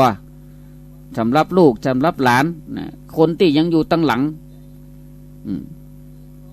และจะต้องลดละเลิกการสะสมลดลดโมหะลดโทสะลดโลภะทั้งปวงแล้วก็เตรียมตรวจนับถอยหลังเข้าสู่ในโหมดช่วงสุดท้ายของชีวิตและพร้อมที่จะจากโลกนี้ไปพร้อมที่จะจากโลกนี้ไปได้ทุกเวลาอย่างมีความสุขเพราะเพราะเข้าใจในสิ่งที่ธรรมชาติกำหนดไว้ให้แล้วฉะนั้นญาติโยมสาธุชนทั้งหลายเราจำไว้เลยว่าธรรมะคือธรรมชาติเนี่ยธรรมะคือธรรมชาติที่องค์พระสัมมาสัมพุทธเจ้าพระองค์ทรงใช้เป็นหลักธรรมะคือธรรมชาติที่มีอยู่รอบๆตัวเราทุกท่านตั้งแต่เวลาที่เราตื่นขึ้นมาก็เป็นธรรมะพิจารณาถ้าเราพิจารณาเวลาเราแปรงฟันก็เป็นธรรมะสติมัวแต่รับตางัวเงียบัดลืมตาบัดตั้งสติขึ้นมาแปรงมันก็จะตั้งเสงเหงือกแล้วก็อาจจะเจ็บเหงือกเป็นผลให้เกิดทุกข์ขำละนะหันก็ว่าทุกสิ่งทุกอย่างรอบตัวเฮาคือธรรมะในการดำเนินชีวิตของเฮาทุกวันนี้ก็เหมือนกันหมู่เฮาตั้นทั้งหลายก็ต้องระมัดระวังฉะนั้นเฮาปรับเปลี่ยนเพื่อสิ่งที่ดีในชีวิตของเฮาและครอบครัวเฮาจะได้อยู่กันยังมีความผาสุกก็คือปรับเปลี่ยนการใช้ชีวิตอย่าประมาทนะปลายทางของเฮาคืออย่างนิพพานนะทางสวงสวรรค์ทางนิพพานฉะนั้นญาติโยมทั้งหลายพระองค์พระสัมมาสัมพุทธเจ้าพระองค์ทรงตรัสไว้ว่าการได้ทัศนาเห็นพระและการได้ฟังธรรมจากพระเป็นมงคลอันสูงสุดฉะนั้นเฮาท่านทั้งหลายจะต้องใช้ชีวิตบนโลกนี้นะเป็นเรื่องที่น่าคิดนะเฮามีชีวิตเฉลี่ยคนละตะใดเฮามีชีวิตที่ใจแล้วเนี่ยไปต่อใดแล้วเฮาเหลือชีวิตแหมต่อใดเพราะฉะนั้นญาติโยมทุกท่านทั้งหลายสิ่งที่เฮาต้องคิดก็คือการจะต้องนำสิ่งที่ดีสิ่งที่ดีที่งามไว้การที่เราทำสิ่งที่ดีที่งามแล้วรับรองว่าสิ่งนั้นก็จะสนองเราอย่างเช่นการทำบุญเราตั้งแต่ต้นมานี่อาตมาตั้งแต่ต้นมาจากการความอดทนนี่ความอดกลั้นมาจนถึงการใช้ชีวิตและการทำบุญมาถึงจุดสุดท้ายนี่ว่าการทำบุญถ้าเราได้ทำบุญทุกวันหรือทำบุญอย่างใจบริสุทธิ์ตั้งใจทำบุญแล้วเนี่ยรับรองได้ว่าตายไปนะบ่ต้องไปขอรับส่วนบุญจากใครนะผ ผู้ที่มารอรับส่วนบุญนี่ก็เป็นผู้ที่ทำบุญมาน้อยหรือบ่เคยทำเลยบางคนก็บ่ยอมทำบุญเลยอีน่ะวันเกิดก็ทำก็ป้าเปิ่นฝูงมากินเหล้ากินเบียร์เป่าเค้กเหียเฮฮาปาร์ตี้เหียน่ะวันเกิดวันพระวันปีใหม่ก็บ่ทำน่ะไปแอวไปแหวงเหียบ้านอะไรยังก็บ่ทำทั้งนั้นน่ะเอาเงินไปกินไปแอวไปดื่มไปเที่ยวเหียน่ะนี่แหละเป็นพวกที่จะต้องมาคอยรับส่วนบุญในยามที่เขารับตาลาโลกไปก็ถ้าเป็นเพื่อนพ้องเป็นญาติพี่น้องลูกเต้าพ่อแม่ยังก็ตามถ้าเขายังฮักเขาก็ทำบุญเขาไปก็ต้องอันการอุทิศส่วนบุญกุศลนี้นะก็จะต้องทำด้วยความตั้งใจนะเรียกว่าเป็นการอุทิศส่วนบุญนะฉะนั้นบุญก็เป็นข้อเสริมข้อหนึ่งที่เขาสามารถทำและตักตวงได้ยามทำมีชีวิตเพราะการทำบุญนี้มีแต่คุณมีแต่ประโยชน์คือทั้งผู้กระทำและผู้แก่ผู้อื่นผู้ที่เกี่ยวข้องบางทีเขาก็ทำบุญด้วยกันที่มันจบเนี่ยเพราะฉะนั้นชะตาญาติโยมสาธุชนทั้งหลายบุญเนี่ยเป็นอาหารของใจเอาทำแล้วทำเขาแล้วเขาก็มีความสุขเนี่ยเอาก็พัฒนาจิตใจให้สูงขึ้นแล้วไปสู่นิพพานได้นะเพราะฉะนั้นการทำบุญก็เป็นสิ่งหนึ่งนะที่เราทั้งหลายจะต้องคิดและยึดถือเนาะยึดและยึดถือในค่ำคืนนี้อาตมาภาพก็ได้หลายเรื่องหลายอย่างนะก็อยากจะฝากบทกลอนหนึ่งนะที่มีโยมนั้นหนึ่งได้ส่งมาบอกว่าบทกลอนนี้อาตมาอ่านแล้วชอบเนาะบนบอกว่าบัวบานเบ่งเต่งแต้มแย้มกีบสวยลมรื่นระรวยพวยพุ่งรุ่งสวัยให้รุ่งโรจน์โชติช่วงห่วงห่างไกลเบิกบานใจสว่างสวัยในรถพระธรรมบัวนี้สวยพวยพุ่งรุ่งสีม่วงให้ลุร่วงจิตใจไม่ถลำเอาคำสอนพระพุทธองค์ทรงน้อมนำเมตตาธรรมคำเงื่อนเตือนใจตนบัวยังแต่งแบ่งได้มีหลายสีคนเรามีต่างใจได้ไม่ฉงนแต่งเติมสีที่ใจไม่ร้อนรนเราเป็นคนปรับใจให้เย็นลงใครไม่ปรับจับใจให้สูญเปล่าดังบัวเน่ามีโลภโกรธและหลงไม่รับเอาคำสอนของพระพุทธองค์เจตจำนงไม่รับธรรมนำใส่ตนเนี่ยศรัทธาญาติโยมทั้งหลายบทกลอนนี้สุดยอดนะอาตมาขอฝากไว้ให้กับศรัทธาญาติโยมสาธุชนทั้งหลายได้สัตรับฟังในค่ำคืนนี้ส่วนเวลาที่ท่านศรัทธาญาติโยมจะได้โทรเข้ามาในรายการสนทนาธรรมในค่ำคืนนี้ก็กดมาได้ที่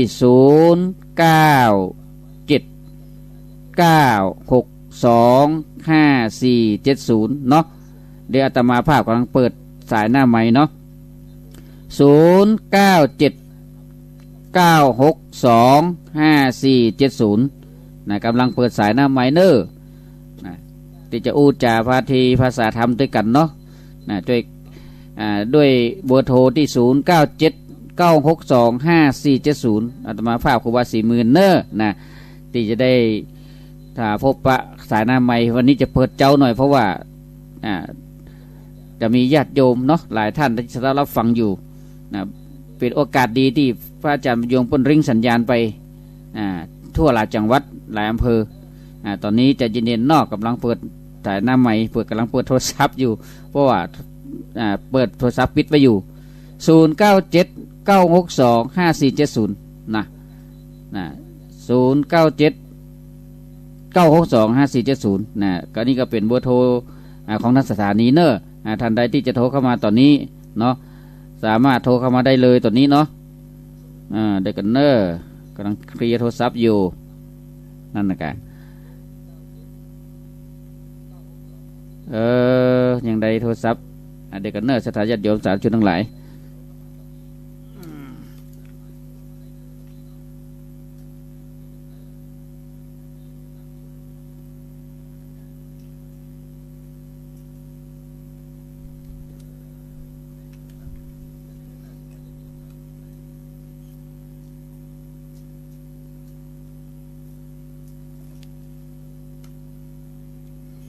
รู้สึกว่าแบตจะหมดก็ยังใด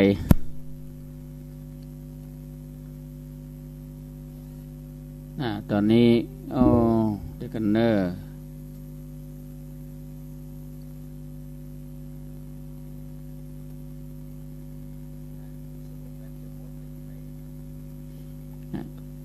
รู้สึกโทรศัพท์มันมีปัญหาตลอดญาติโยม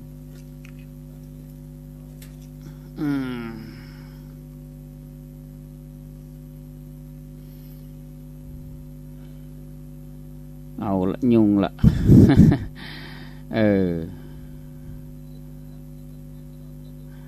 เดี๋ยวกันเนอะรอแป๊บหนึ่งสตาญาติโยมเนาะ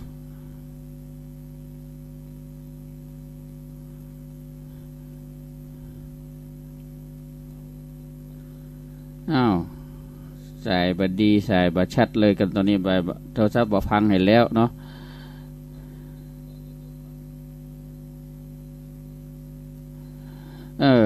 ตอนนี้สายเข้าวัดได้เด้อจะมาขอดูกันเนอร์มีอาจารย์ครูบาอาจารย์เพิ่น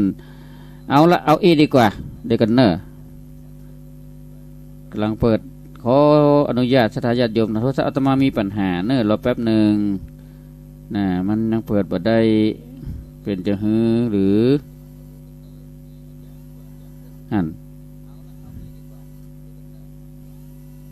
โทรศัพท์เด็กกันเนอร์หน้าจอเปิดได้เดี๋ยวกันเนอะพอมีเสียงเข้าเลยเดี๋ยวกันแป๊บหนึ่งแสงทานสันเข้ามาทึดก็โทรมาได้ครูบาอาจารย์แจ้งมานี่ว่าสายเข้ามาได้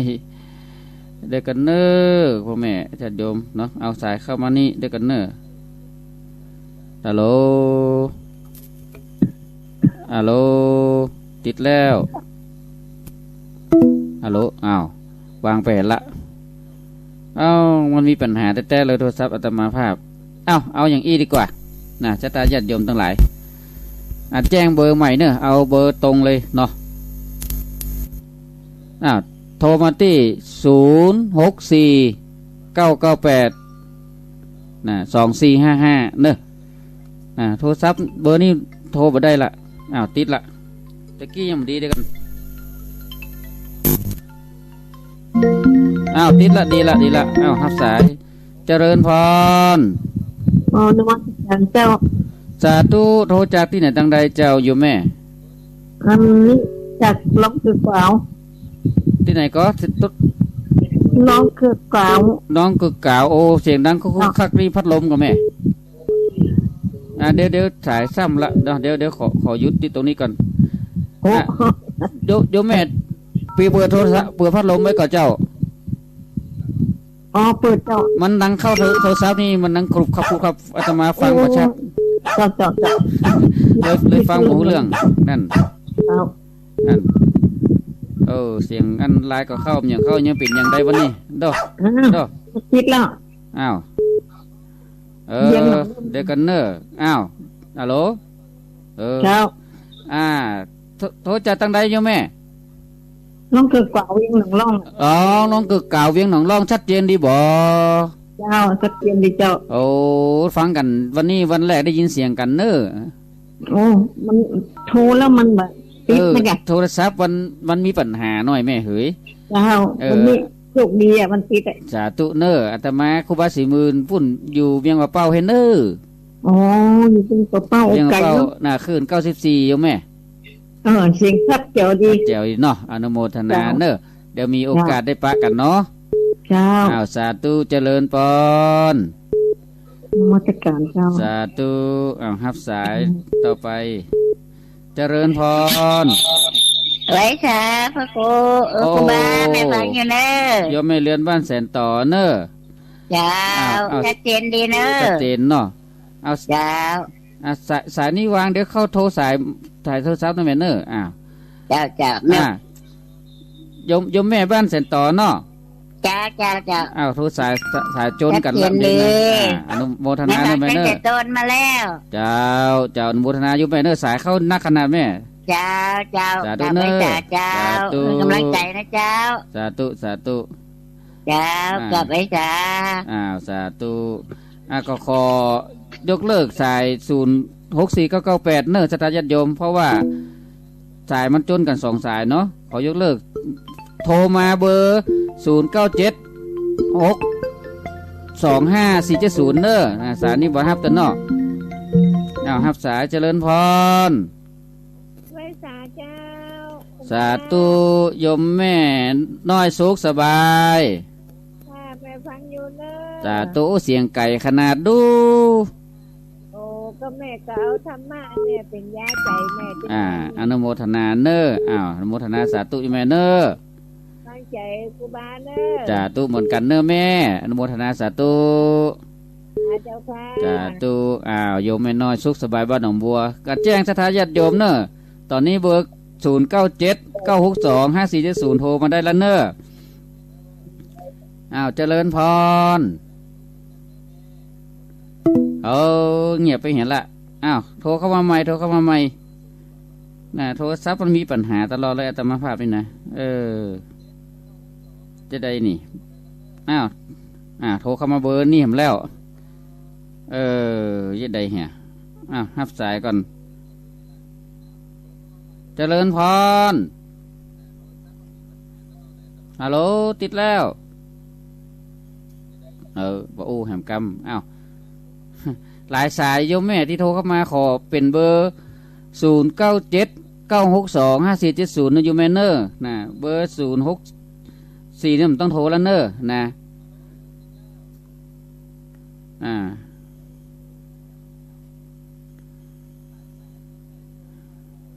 โทรศัพท์มันมีปัญหาก็คือว่าสายมันบอกเข้าเดี๋ยวนี้อาตมาภาพพยายามนี่นะลองโทรเข้ามาเบอร์0979625470พอดอเดือดโยมทั้งหลายเนาะปัญหาก็คือโทรศัพท์มันเป็นอย่างหมอหุ้มดีนะถึงเวลานี้มาก็เกิดปัญหาเลยนะโอนสายเรียกเข้ามาติดมาละ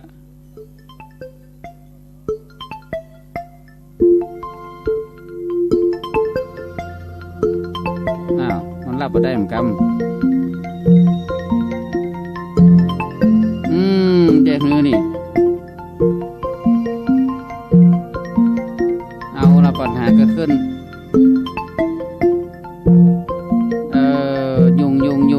ยุงทับสายมาได้มันทับสายมาได้แบบนี้นะโทรศัพท์ยุงขนาดเลย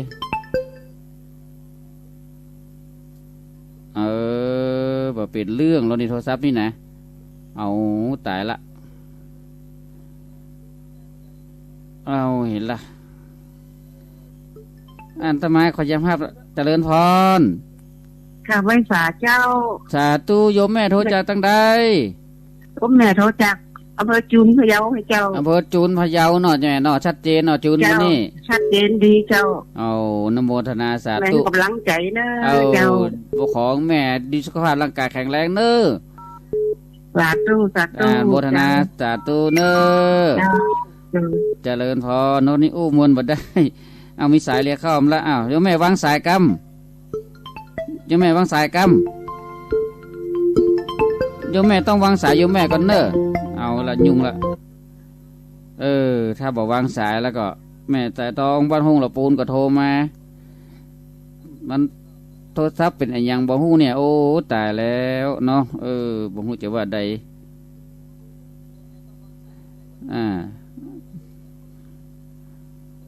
ต้องตัดสายเลยเพราะว่าอ้าวเจริญพร เจ้ากับร้อยจากเจ้าท่านครูบา โทรจากตั้งใดเจ้าโยมแม่ โยมแม่สุกแก้วอยู่บ้านศิลาพรสิเตี้ยบ้านห้องละปูนเด้อ โอ้สีเตี้ยละปูนเนาะ เจ้าฟัง98.75ขึ้นห้วยตองซัก โอ้ ชัดเจนดีนะเจ้าเด้อ ชัดจนต้องซักชัดเจนนะแม่เนาะ เจ้าฟังครูบาอยู่เด้อท่านครูบา สาธุบุญรักษาบุญรักษา เจ้ากับไว้สาธุเจ้า เจริญพรรักษาต่อไปเนอะเจริญพรเจริญพรโอ้วันนี้ยุ่งแต่ติดแล้วโยมแม่เจริญพรสายมันอย่างว่าเข้ามันยันกันขนาดนี้เจริญพร เราไว้สาเจ้าว่าอัครูบาเจ้า สาธุโยมแม่ท้องบ่แม่สายท้องเนาะ เจ้าโทรมาจากบ้านห้อง โอ้สาธุเป็นได้พ่องวันนี้แสงชัดเจนดีก่อ โอ้ธรรมะเข้าใจดีชัดเจนดีเจ้า เจ้าอนุโมทนาสาธุเนอะวันหงละปูนเนาะ บานะเจ้า สาธุ เจ้า บุญรักษาเจริญพร สาธุ สาธุฮับสายต่อไปโยมแม่ถ่ายทองปิดโทรศัพท์กรรมขอเจริญพร เจ้าแกไว้สาท่านพระครูเจ้า สาธุโทรจากทางใด จากฝ่ายเจ้า โอ้ฝั่งน้ำบ่อสาวา เจ้าแม่ละเจ้า เจ้าสาธุโยมแม่ยังหา แม่พันเจ้า แม่พันธุ์บ้าน บ้านป่าบงเวีย บ้าน ง ป่า ฝาง โบงเวีย เจ้าง ฝางเนาะชัดเจนแม่เนาะ ชัดเจนดีเจ้าฟังท่านครูได้มาแต่เจ้าแล้วเจ้า สา ตั้งแต่ ธุ ออกใหม่ๆแล้ว สา เจ้า ธุสาธุบุญรักษาเนื้อ เจ้าไว้สา เจ เจ้า ริญพ สาธุเจ้าร สาธุโยมแม่เขาฟังสายตัวเนอร์ขอประกาศแถมกรรมว่าขอให้โทรเข้า0979625470เนอร์เบอร์ส่วนตัวนี่มันต้องโทรละเนาะหับสายก่อนเนอร์เจริญพร จังไว้สาครูบาเจ้า โอ้นี่เสียงแม่ไล่ปรับติจะบ้านหม้อสันทรายเวียงป่าเป้า เจ้าเจนีเนอร์ ชัดเจน ค่าทรัพย์อย่างใดนี่บดีกัน มันสายจนกันหลายสายแม่ จะเจนั้น30แม่น ว่ามันนั่งมาดัง มันจนกันหลายสายเนาะโทรศัพท์ก็บ่ค่อยดีตัวเจ้าชัดเจนนี้นะเจ้าครูบาเจ้า โอรณาสาธุเนอ เจ้าไว้สา เจ เจ้า ริญพรแม่วางสายตัวเนอ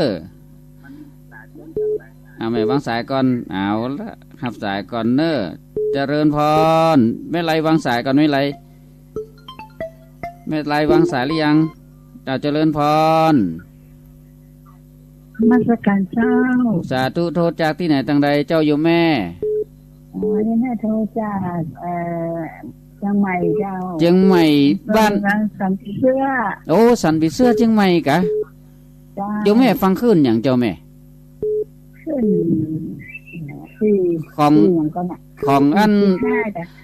หัวฝ่ายก็วัดหัวฝ่ายก็ เจ้า คือฟังขึ้นวัดหัวฝ่ายก็เจ้า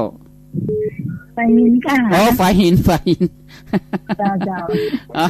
วัดฝ่ายหินสมมา ฟังวันนี้เนอะมีสติเกินใจ สาธุ เลย สาธุเนาะวันนี้ก็ต้องได้ยินเสียงกันครั้งแรกเนอะอาตมาภาพจัดรายการอยู่ที่เวียงป่าเป้าเพนเนอร์ โอ้มาเป็นโอ้ยังเปล่าไม่ค่อยได้ยินบ่อยเนาะ บ่ค่อยได้ยินเพราะวันนี้เปิ้นลิงก์สัญญาณแม่ทั่วเลยอนุโมทนาสาธุโยมแม่เนอ มีบุญกระตาได้ฟังมาจ้า สาธุอนุโมทนาเนอสาธุโยมแม่เขาก็วางสายตัวเนอ ดีมีสูงนะท่านเนาะ สาธุโยมแม่ต้องวางสายตัวเนออนุโมทนาสายบางครั้งเนาะขออนุญาตโยมแม่เขาจบแล้วก็วางสายกันเพราะสายซ้อนเข้ามาเนี่ยอาตมารับได้เลยเนาะเอาฮับสายเนอเจริญพร นมัสการทานพระครูครับ สาธุโยมพ่อหลวงน้อยบ้านสันติสุข ครับวันนั้นใช้ถามทานพระครูอาจารย์บรรยงกำมันเป็นตอบมาแต่ปอมได้ยินนะอัน ว่าอย่าง มาได้ฟังแล้วฮะ ว่าอย่าง ถามปัญหาปุ่นนะ ปัญหาอย่างครับ ส่วนครูจะตอบในวันติดแล้วไปแล้วก็อันแล้วก็ปูปอมได้ฟัง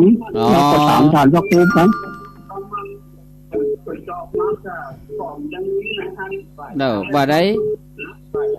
ว่าพระแม่ตอนนี้มันเกี่ยวพันกับศาสนาพุทธจังไดอ่ะ อ๋อ พระแม่กวนอิมนั่นเป็นพระโพธิสัตว์ที่เป็นแม่ยิงคนหนึ่งที่อธิษฐานเป็นพระโพธิสัตว์นะก็ส่วนมากก็เป็นผู้ที่เคารพเป็นผู้ที่นอบน้อมพระเจ้าศาสนาพุทธเฮาแหละเป็นพระโพธิสัตว์นะโดยเฉพาะคนจีนนี่เปิ่นจะเคารพนับถือพ่อแม่คนจีนนี่เปิ่นบำเพ็ญบารมีอธิษฐานเป็นพระโพธิสัตว์เนาะเข้าใจแล้วป่ะเนาะเพราะว่ามีคนถามหลายคนเพราะว่าเปิ่นเป็นพระโพธิสัตว์ว่าก็เป็นสตรีผู้หญิงนี่แหละแต่เป็นมวลนางเทพมวลนางเทพเนาะถ้าเขาว่าไปแล้วก็เนาะเข้าใจยังป่อเนาะสายเข้านักก่อตัวอีกันเนอร์ป่อป่อกับโอ้แห่งกรรมฮัลโหลฮัลโหลป่อปนบ่วางสาย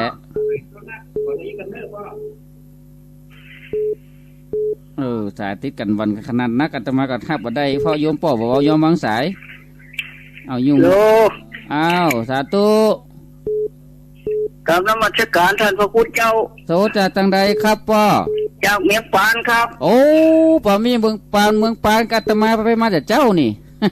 ครับชัดเจนบ่ชัดเจนก่อนครับชัดเจนโอ้อาตมาไปเมืองปานไปเจ๊ซ้อนมาจากเจ้าเนี่ยอยู่ฟังขึ้นทางใดขึ้นทางใดขึ้นดารุณีครับอ๋อของโยมเจดารุณีเนาะครับชัดเจนดูป่อเนาะครับ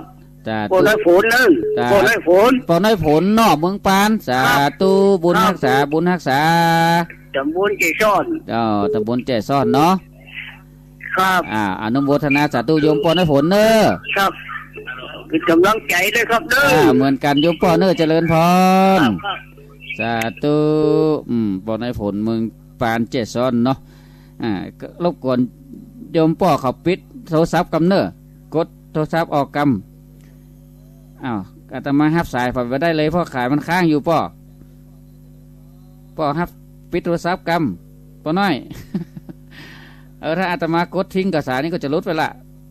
ป่อน้อยปิดโทรศัพท์กำเจริญพรไม่ตาจ้าไม่ตาขอโทษจ้าซึ่งแต่พวกเราจะมาเสียงเซนกะมันจะเสียงแนนกะอันนี้ครูบา40,000วัดวัดสัตว์ทองเจ้าต้องว่าเสียงคล้ายๆกันเนาะโยมแม่โทรจัดตั้งได้อยู่ไม่ทราบเสมอเจ้าเป็นไม่อุ้ยเป็นคนหรือเจ้าก็เป็นหรือกะหรือไหนเป็นหรืออันมาปะหรือกันนะเดี๋ยวนี้นะทานพี่ยองไงเป็นหรืออันตู้เจ้าก็เป็นหรืออยู่เมืองลงไต่ดาวสเก็ตอยู่แล้วสเก็ตไม่อยู่เสมอเป็นหรือแม่สาบนี่แต่ก่อนก็ได้มางานไต่หรือลงไต่อยู่แม่สาบสมัยท่านนายกกันประดิษฐ์นะกะฟังชัดเจนดิบ่ชัดเจนเจ้าโอ้ดีละอนุโมทนาดีใจเนอะสมองนี่เป็นหรือโมดแม่เนาะเป็นหรือโมดอนุโมทนาสาธุแม่พิโทษกำเนอเจ้าอนุโมทนาเนอละฮับสายต่อไปเนอเจริญพรไม่สาเจ้าครูบาสาธุโทรจากที่ไหนตั้งใดเจ้าแม่กองแรงมาให้น้ำเย็นอำเภอเมืองปานจังหวัดลำปางให้น้ำเย็นเมืองปานมาแหมแล้วเสียงชัดเจนดีบ่แม่เจ้าชัดเจนดีเนอะสาธุ106เนาะของโยมแม่ลงเจด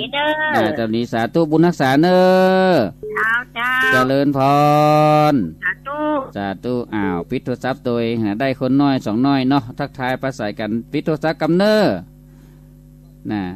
เจริญพร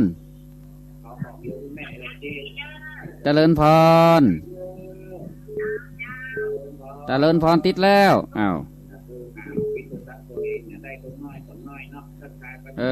ญาติโยมต้องปิดโทรศัพท์ตัวเนาะถ้า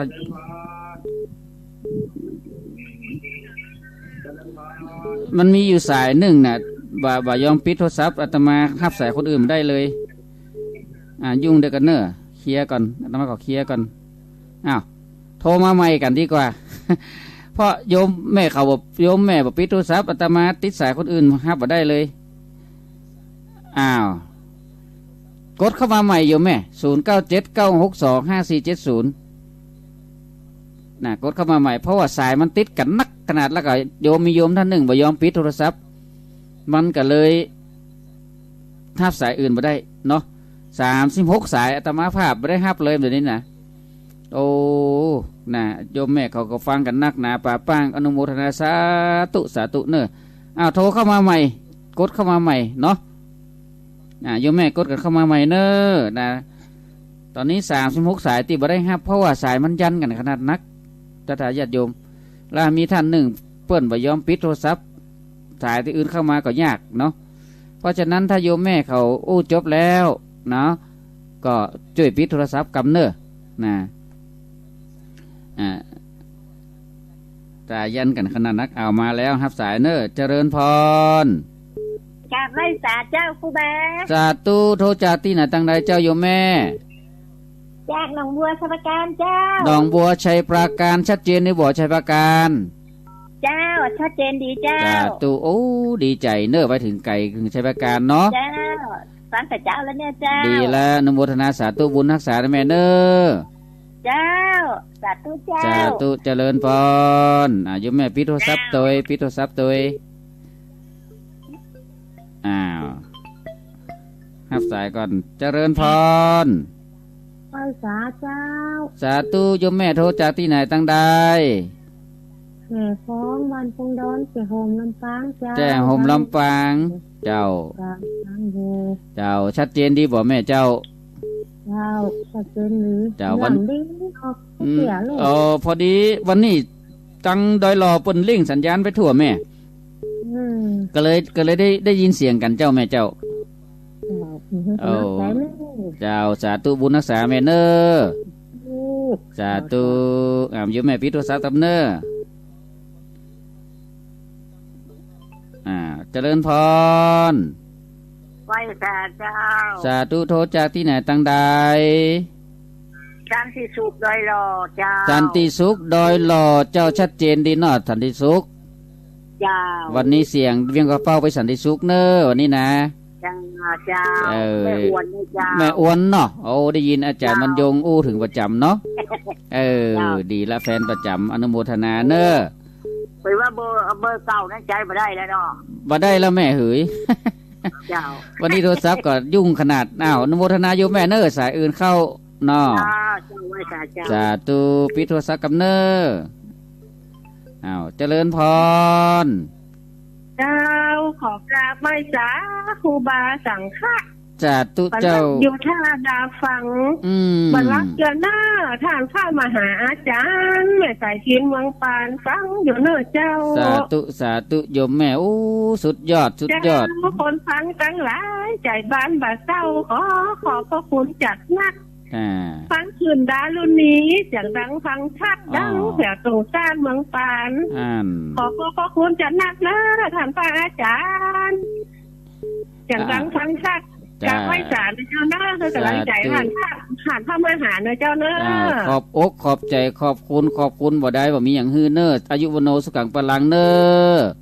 เจ้ากราบไหว้ศาลเจ้าสาธุสุดยอดโยมแม่มาจากเมืองปานเนาะรับสายต่อเจริญพรเจ้ากราบนมัสการเจ้าโตจากจังใดเจ้าโยมแม่เจ้าจึงไม่สายเจนคิดบ้านเจียงมันอำเภอแจ้ห่มจังหวัดลำปางแจ้ห่มลำปางเนาะเสียงชัดเจนนะแม่เนาะชัดเจนดีเจ้าจ้าตุวันนี้มีบุญได้ฟังเสียงกันเนาะเจ้าได้ยินเป็นเมินแม่นอนุโมทนาพอดีสัญญาณบนลิงวันนี้ดิ้งไปทั่วแม่เจ้าอนุโมทนาสาธุโยมแม่เนอสาธุบุญตุกองเจ้าบุญรักษาเจริญพร เจ้าสาธุเจ้ากับนมัสการเจ้าสาธุเนี่ยโยมแม่จากเมืองปานเนาะมาหลายโยมแม่ปิดโทรศัพท์เลยเจ้าปิดโทรศัพท์แม่เลยละโอ้มีสายไหนโทรเข้ามาแหมเนาะเนี่ยแหม39สายอาตมาภาพยังบ่ได้รับสายเด้อนะเพราะว่าสายมันยันกันขนาดนักแล้วโทรศัพท์มีปัญหาประเด็นนี้นะตอนนี้ดีละเนาะ0979625470วันนี้เป็นโอกาสเดียวเนอะ โอกาสอันดีอันงามที่ท่านพระเดชพระคุณท่านพระครูอภิวัตรพระนวิกรมหรือว่าอาจารย์บรรยงเปิ้นลิงสัญญาณฮือนาน้อยเนาะอำเภอนาน้อยเมืองน่านคุมชนคนเมืองน่านโทรเข้ามาเด้อตอนนี้ต้อนรับเสียงสายสถาญาติโยมสาธุชนเนาะอยู่ที่เวลา3:42 นาทีเนาะเวลานี้จะหมด4 ทุ่มเจริญพรโทรเข้ามาเน้อก็ขอสุมาภัยที่ท่านโทรเข้ามาเบอร์064นั้นบ่ได้รับแล้วเน้อให้โทรเข้ามาที่0979625470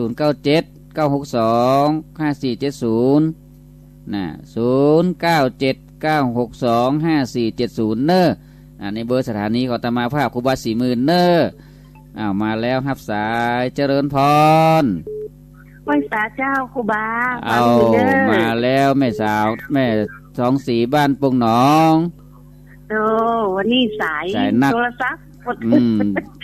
นักขนาดโหใส่ครูบาโทรศัพท์ครูบา30กับสาย39สายได้ครับเดี๋ยวนี้เอาอนุโมทนาให้แม่เราสีเนอมีสายเข้าหำแล้วเจ้ากำลังใจนะเจ้าสาธุไว้สาเจ้าปิโตทรัพย์กรรมครับสายเจริญพรสาธุสาเจ้าท่านครูบาเจ้าสาธุโทษที่ไหนเจ้าตั้งใดพะเยาบัวตองเจ้าบัวตองโอ้ชัดเจนดีบ่แม่เจ้าตะกี้ฟังแม่ขจารย์แล้วเลยเรียนมาฟัง165คน5พะเยาเจ้าเอาหันดีละเนาะขึ้นตอนนี้ลิงก์หากันไว้หมดแม่ลิงก์สัญญาณหากันได้หมดฟังขึ้นได้ก็ได้เจ้าเนาะเจ้าเรียนมาพี่คอแม่นแต่เนาะอนุโมทนาโยมแม่เน้อบุญรักษาจะดูเจริญพรนี่ก็ตั้งคืนของพะเยาเนาะโยมแม่ปิดโทรศัพท์กรรมไปกดโทรศัพท์มาละเอาเจริญพรไหว้สาเจ้าท่านครูบาสาธุโทรจากที่ไหนตั้งใดจากนาเหลียงเรื่องสาน่านเจ้ามาแล้วเมืองน่านนาเหลียวเป็นได้ชัดเจนบอกเจ้าแม่วันนี้ชัดเจนดีเจ้าเป็นบางคืนบอกไข่ชัดเอาวันนี้เป็นบุญที่ได้มาได้ยินเสียงกันเพราะว่าอาตมาบัดไล่ล่ำออกสัญญาณไปทางปุ้นเจ้าเป็นบุญแต่เลยเนาะเป็นบุญอาตมาก็เป็นบุญหูอาตมาได้ยินโยมพ่อโยมแม่โทรเข้ามานะเจ้าเพราะว่าวันนี้พระอาจารย์บรรยงเพิ่นลิงสัญญาณไปทั่วเนาะเจ้าอนุโมทนากำลังใจครูบาเนี่ยเจ้าตุโยมแม่เนอเจ้าไว้สาเจ้าอันนี้ก็มาจากนางเหลียวเมืองน่านเนาะก็เสียงสายแต่ละเสียงสายขอบคุณหมดนะสาธุเวลายังมีอยู่เนาะตอนนี้เขาจะได้โทรทักทายกันได้ยินเสียงกันน่าถือว่าเป็นบุญเป็นกุศลอย่างหนึ่งได้หันก็เป็นบุญตาได้ยินก็เป็นบุญหูเนอะบุญตาบุญใจเนาะได้ฟังได้อย่างก็ได้สิ่งที่ดีที่งามจากกันซึ่งกันและกันโยมแม่โยมพ่อโทรเข้ามาก็เป็นกำลังอกกำลังใจครูบาก็เป็นกำลังใจให้สิ่งที่ดีที่งามก็ย้อนไปปกปักรักษาโยมพ่อโยมแม่ท่านทั้งหลายเนอะตอนนี้สายว่างแล้วโทรเข้ามาได้เนอะโทรเข้ามาเลยอันนี้เมืองน่านมาละเนาะเมืองน่านมาละนาน้อยมาแล้วยังแหมหลายที่จะต้องได้โทรเข้ามาก็ตั้งเชียงใหม่บ่ฮู้ว่าตั้งดอยสะเก็ดบ้านเกิดอาตมาเนี่ยได้ยินเสียงก่อนวันนี้ดอยสะเก็ดจะได้ยินเสียงหรือไม่เนาะบ้านเกิดอาตมาภาพใจเวียงกว่าเป้าก็มาละเนาะอันนี้จากที่ไหนตั้งใดรับสายเนอเจริญพรไหว้สาเจ้าสาธุโทรจากที่ไหนตั้งใดจากหนองล่องเจ้าเวียงหนองล่องหลับปูนชัดเจนดีบ่เวียงหนองล่องจะชัดเจนดีเจ้าเป็นกำลังใจให้ครูบานะเจ้าจ้าตู้บุญรักษาเนอโยมแม่เนอเจ้าเจริญพร เบียงหนองล่องเนาะอันนี้ก็อนุโมทนาบุญโตยเอาฮับสายเจริญพรนมัสการท่านพระครูเจ้าสาธุโทจากตั้งใดเจ้าโยมแม่อยู่เมสายเท่อยู่บ้านหนองอ้อหนองอ้อเมสายจังหวัดเชียงรายโอ้เมสายเชียงรายเนาะเจ้าจะมีเมสายนี่ชัดเจนอยู่บ่แม่เนาะชัดเจนอยู่แต่ว่าเป็นฝนเป็นลมนะอ๋อดีละเนาะอาตมากับจัดอยู่เวียงเป้าขึ้น90.25ของดารุณีอ๋อขึ้นเจดารุณีเนาะเจ้าอนุโมทนาโยมแม่เน้อเจ้านมัสการเจ้าเป็นกำลังใจเด้อบุญรักษาเจริญพรเจ้าสายที่รุดไปเจิญโทรเข้ามาใหม่เน้อนะเจ้าโยมแม่พิโทรศัพท์กรรมสายที่รุดไปตะกี้โทรเข้ามาใหม่เน้อฮู้ซึกว่าจะสายตั้งดอยสะเก็ดก่อทับสายก่อนเน้อเจริญพรฮัลโหลติดแล้ววางสายไปแหมแล้วฮับใหม่ฮับโทรใหม่เนาะเวลาเลยทำสักฮับสายก่อนเจริญพรฮัลโหลติดแล้วร้อยสาเจ้าสาธุโทรจากตั้งใดเจ้าโยมแม่โอ้โทรจากบ้านต่างตำบลคือเวียงอำเภอดอกคำไต้จังหวัดพะเยาเจ้าดอกคำไต้โยมแม่อย่างก็แม่แสงทองเจ้าแม่แสงทองเจ้าชัดเจนดีเนาะดอกคำไต้ชัดเจนที่ชุดเลยเจ้าสาธุบุญรักษาแม่เนอเจ้ากับกำลังใจนะเจ้าบุญรักษาเจริญพรไหวสาเจ้าตุโยมแม่วางโทรศัพท์กำนะครับสายเจริญพรไหวสาเจ้าสาธุโทรจากตั้งใดโทรจากตำบลดงดามอำเภอลีเจ้าอำเภอลีโอ้ไก่เหลือเปิ้นเนอลีชัดเจนบ่แม่บ่เจ้าชัดเจนดีเจ้าสาธุอนุโมทนาบุญเนอได้เป็นบุญเนาะบุญรักษาเจริญพรเดี๋ยวแม่จากลีเนาะเสียงสายจากที่ไหนตั้งใดโทรเข้ามาเนื้อตอนนี้สายว่างแล้วเนาะฮับสายเจริญพรไว้ค่ะจ้าสาธุโทรจากตั้งใดมาจากบรรทำดอกคำไต้เจ้าบรรทำดอกคำไต้เนาะเจ้าทั้งทานปีแล้วปีสิ้นที่ทานเราเข้าแล้วมาได้ฟังเต้ามาเดียวมาฟังมาเดียวโอ้หันเป็นบุญเนอะตอนนี้จะเป็นธรรมะเนื้อหาสาระธรรมะล้วนๆเนาะเจ้าฟังธรรมะกันดีเจ้ากันที่เสียงใจบ่จ้าตุเนอะบุญรักษาเจริญพรจ้าตุจากดอกคำไต้มาทำสายหนึ่งละเนาะอนุโมทนาตัวเนอนะในบุญกุศลเนาะโยมแม่ที่พลาดไปตะกี้โทรเข้ามาใหม่เนอนะมูซึกว่าจะมีสายของไข่นั่นไรนะบ้านเมืองหลวงใต้ดอยสะเก็ดบ้านเกิดอาตมาภาพเองโทรเข้ามาใหม่ได้เนอสถาญาติโยมเนาะตอนนี้เวลาเคลื่อน10 นาทีสุดท้ายอาตมาคงจะฮับได้อยู่นับสายได้อยู่เนาะเหลือ10 นาทีสุดท้ายก็ต้องขอสุมาอภัยกับทุกท่านที่ได้โทรเข้ามาลักสายมันซ้อนกันอย่างนัก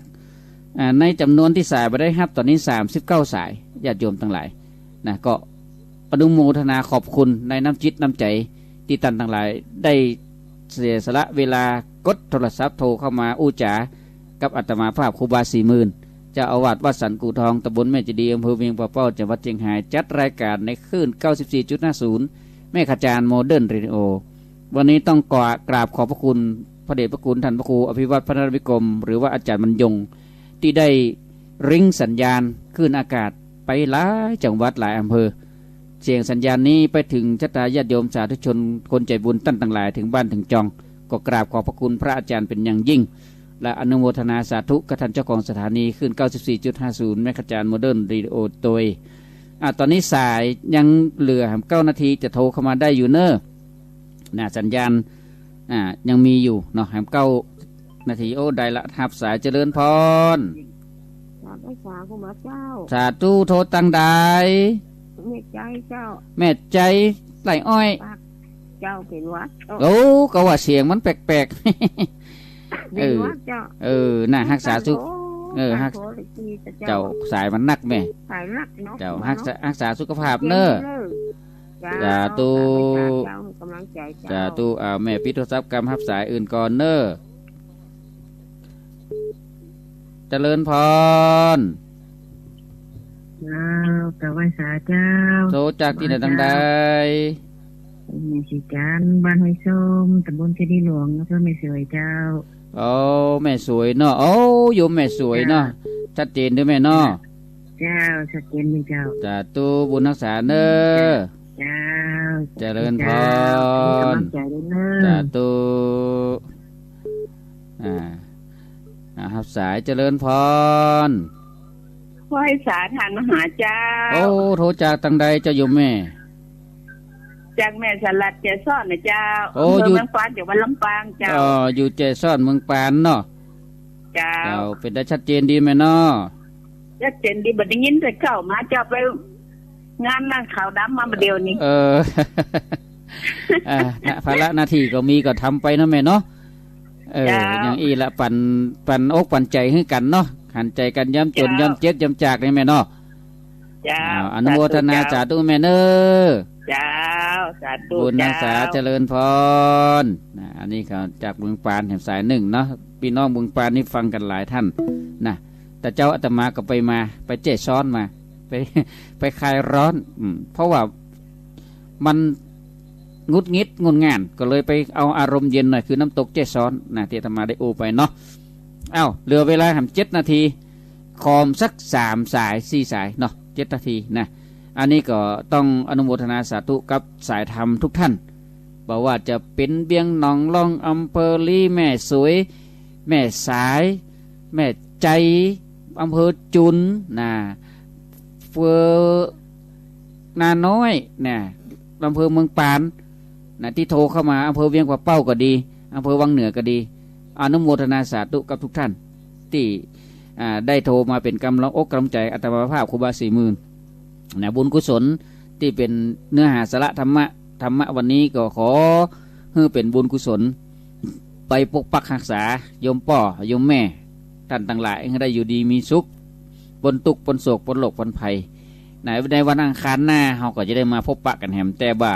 สัญญาณจะได้ลิงก์หรือไม่ก็ต้องอยู่ที่พระเดชพระคุณท่านพระครูอภิวัตรพนาภิกรมเนาะท่านพระครูเปิ้นแจ้งมาว่าสถานีโซนห้างชัดเกาะคาเมืองลำปางสถานีลุ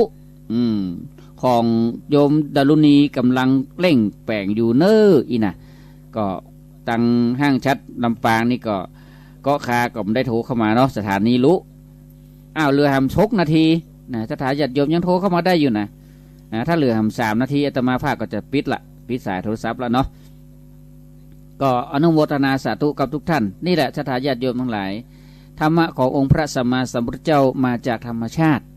เฮาอยู่กับธรรมะถึงวันนี้เหมือนเฮาอยู่กับธรรมชาติเฮาอยู่กับธรรมชาติเหมือนเฮาอยู่กับธรรมะเพราะฉะนั้นธรรมะเป็นยาดียาวิเศษธรรมะเป็นยาใจเป็นโอสถทิพย์ให้ฟังธรรมะแล้วคิดตามแล้วก็พิจารณาแล้วก็ปฏิบัติได้นั่นแหละคือท่านเข้าถึงธรรมะแล้วฉะนั้นวันนี้อาตมาภาพครูบา40,000เนาะก็ได้ออกรายการในรายการธรรมะก่อนนอนนะซึ่งจะออกเป็นประจำทุกวันอังคาร